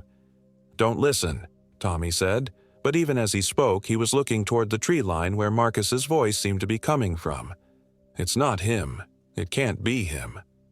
But the voice was so convincing, so perfectly Marcus. It had his speech patterns, his accent, even his nervous laugh. And it was getting closer, moving through the forest toward our clearing. That's when we saw the light. A faint phosphorescent glow moving between the trees, roughly human-sized but floating several feet off the ground. As it got closer, we could make out features. Marcus's face, but wrong, too pale and too perfect, like a death mask made of light. "Guys!" the Marcus thing called out, its voice carrying clearly across the clearing. "I'm okay. That thing in the cabin, it didn't hurt me. It just wanted to talk.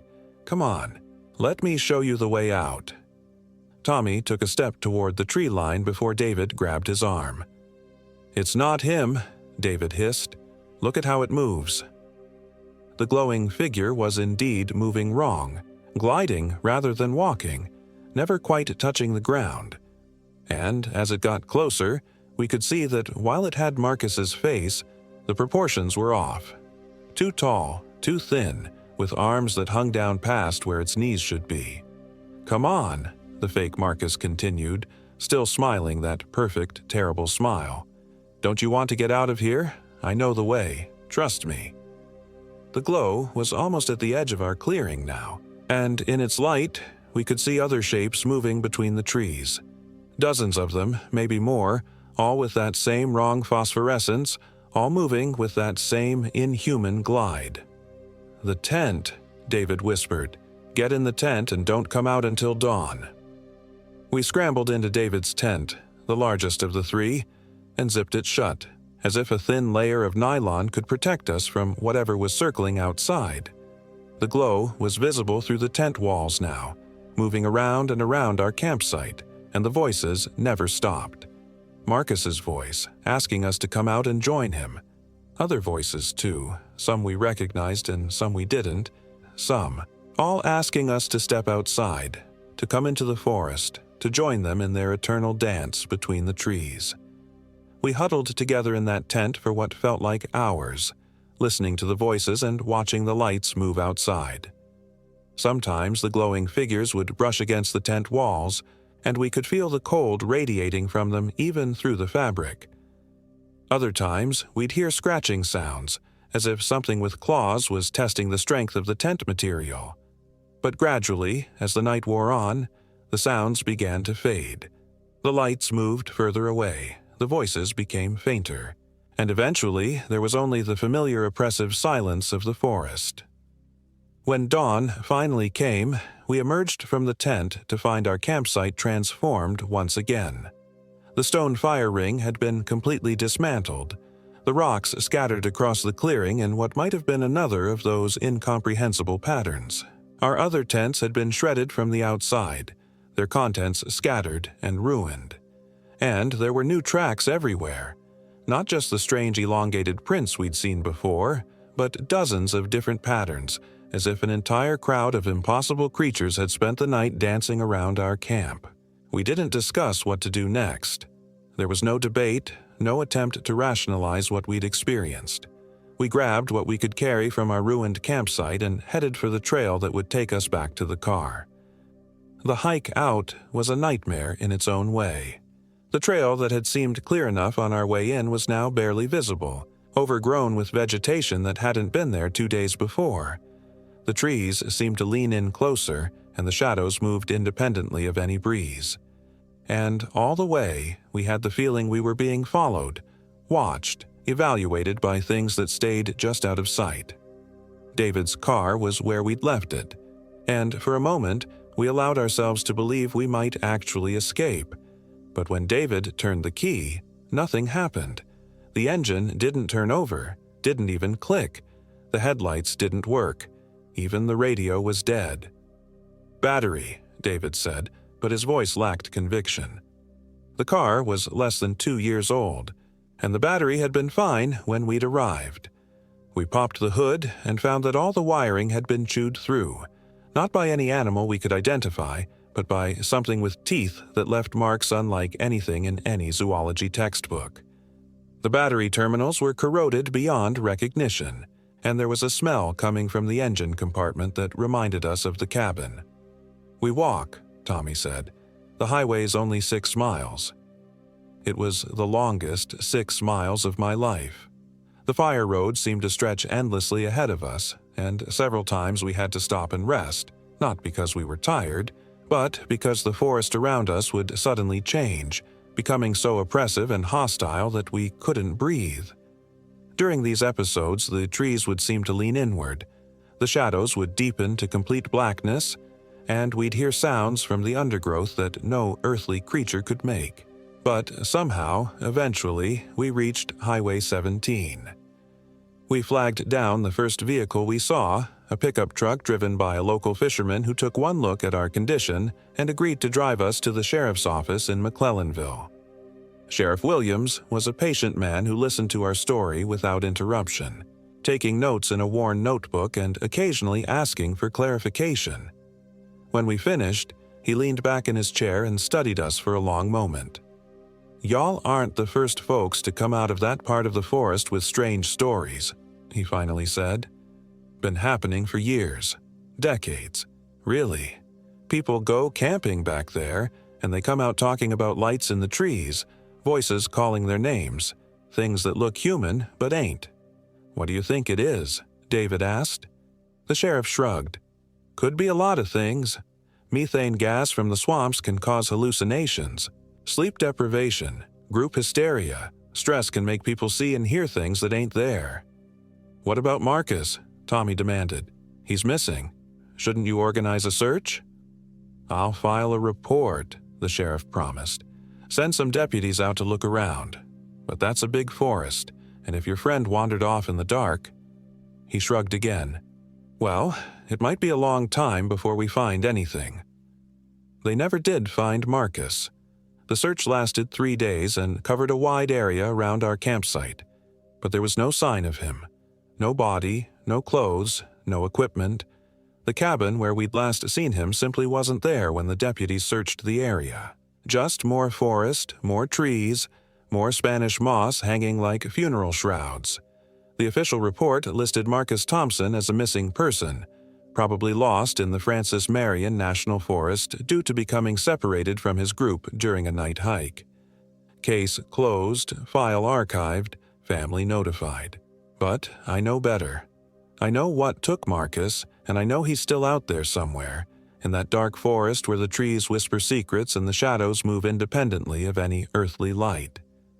Sometimes, late at night, I can still hear his voice calling my name, asking me to come back, to join him in whatever terrible existence he's found among the cypress and Spanish moss. David refuses to talk about what happened.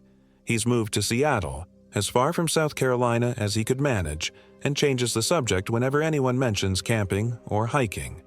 Tommy tried to go back once, about 6 months later, convinced he could find rational explanations for everything we'd experienced. His car was found at the same trailhead where we'd parked, but Tommy himself was never seen again. I still live in Charleston, close enough to the Francis Marion that I sometimes catch myself driving toward it, pulled by something I can't name or resist.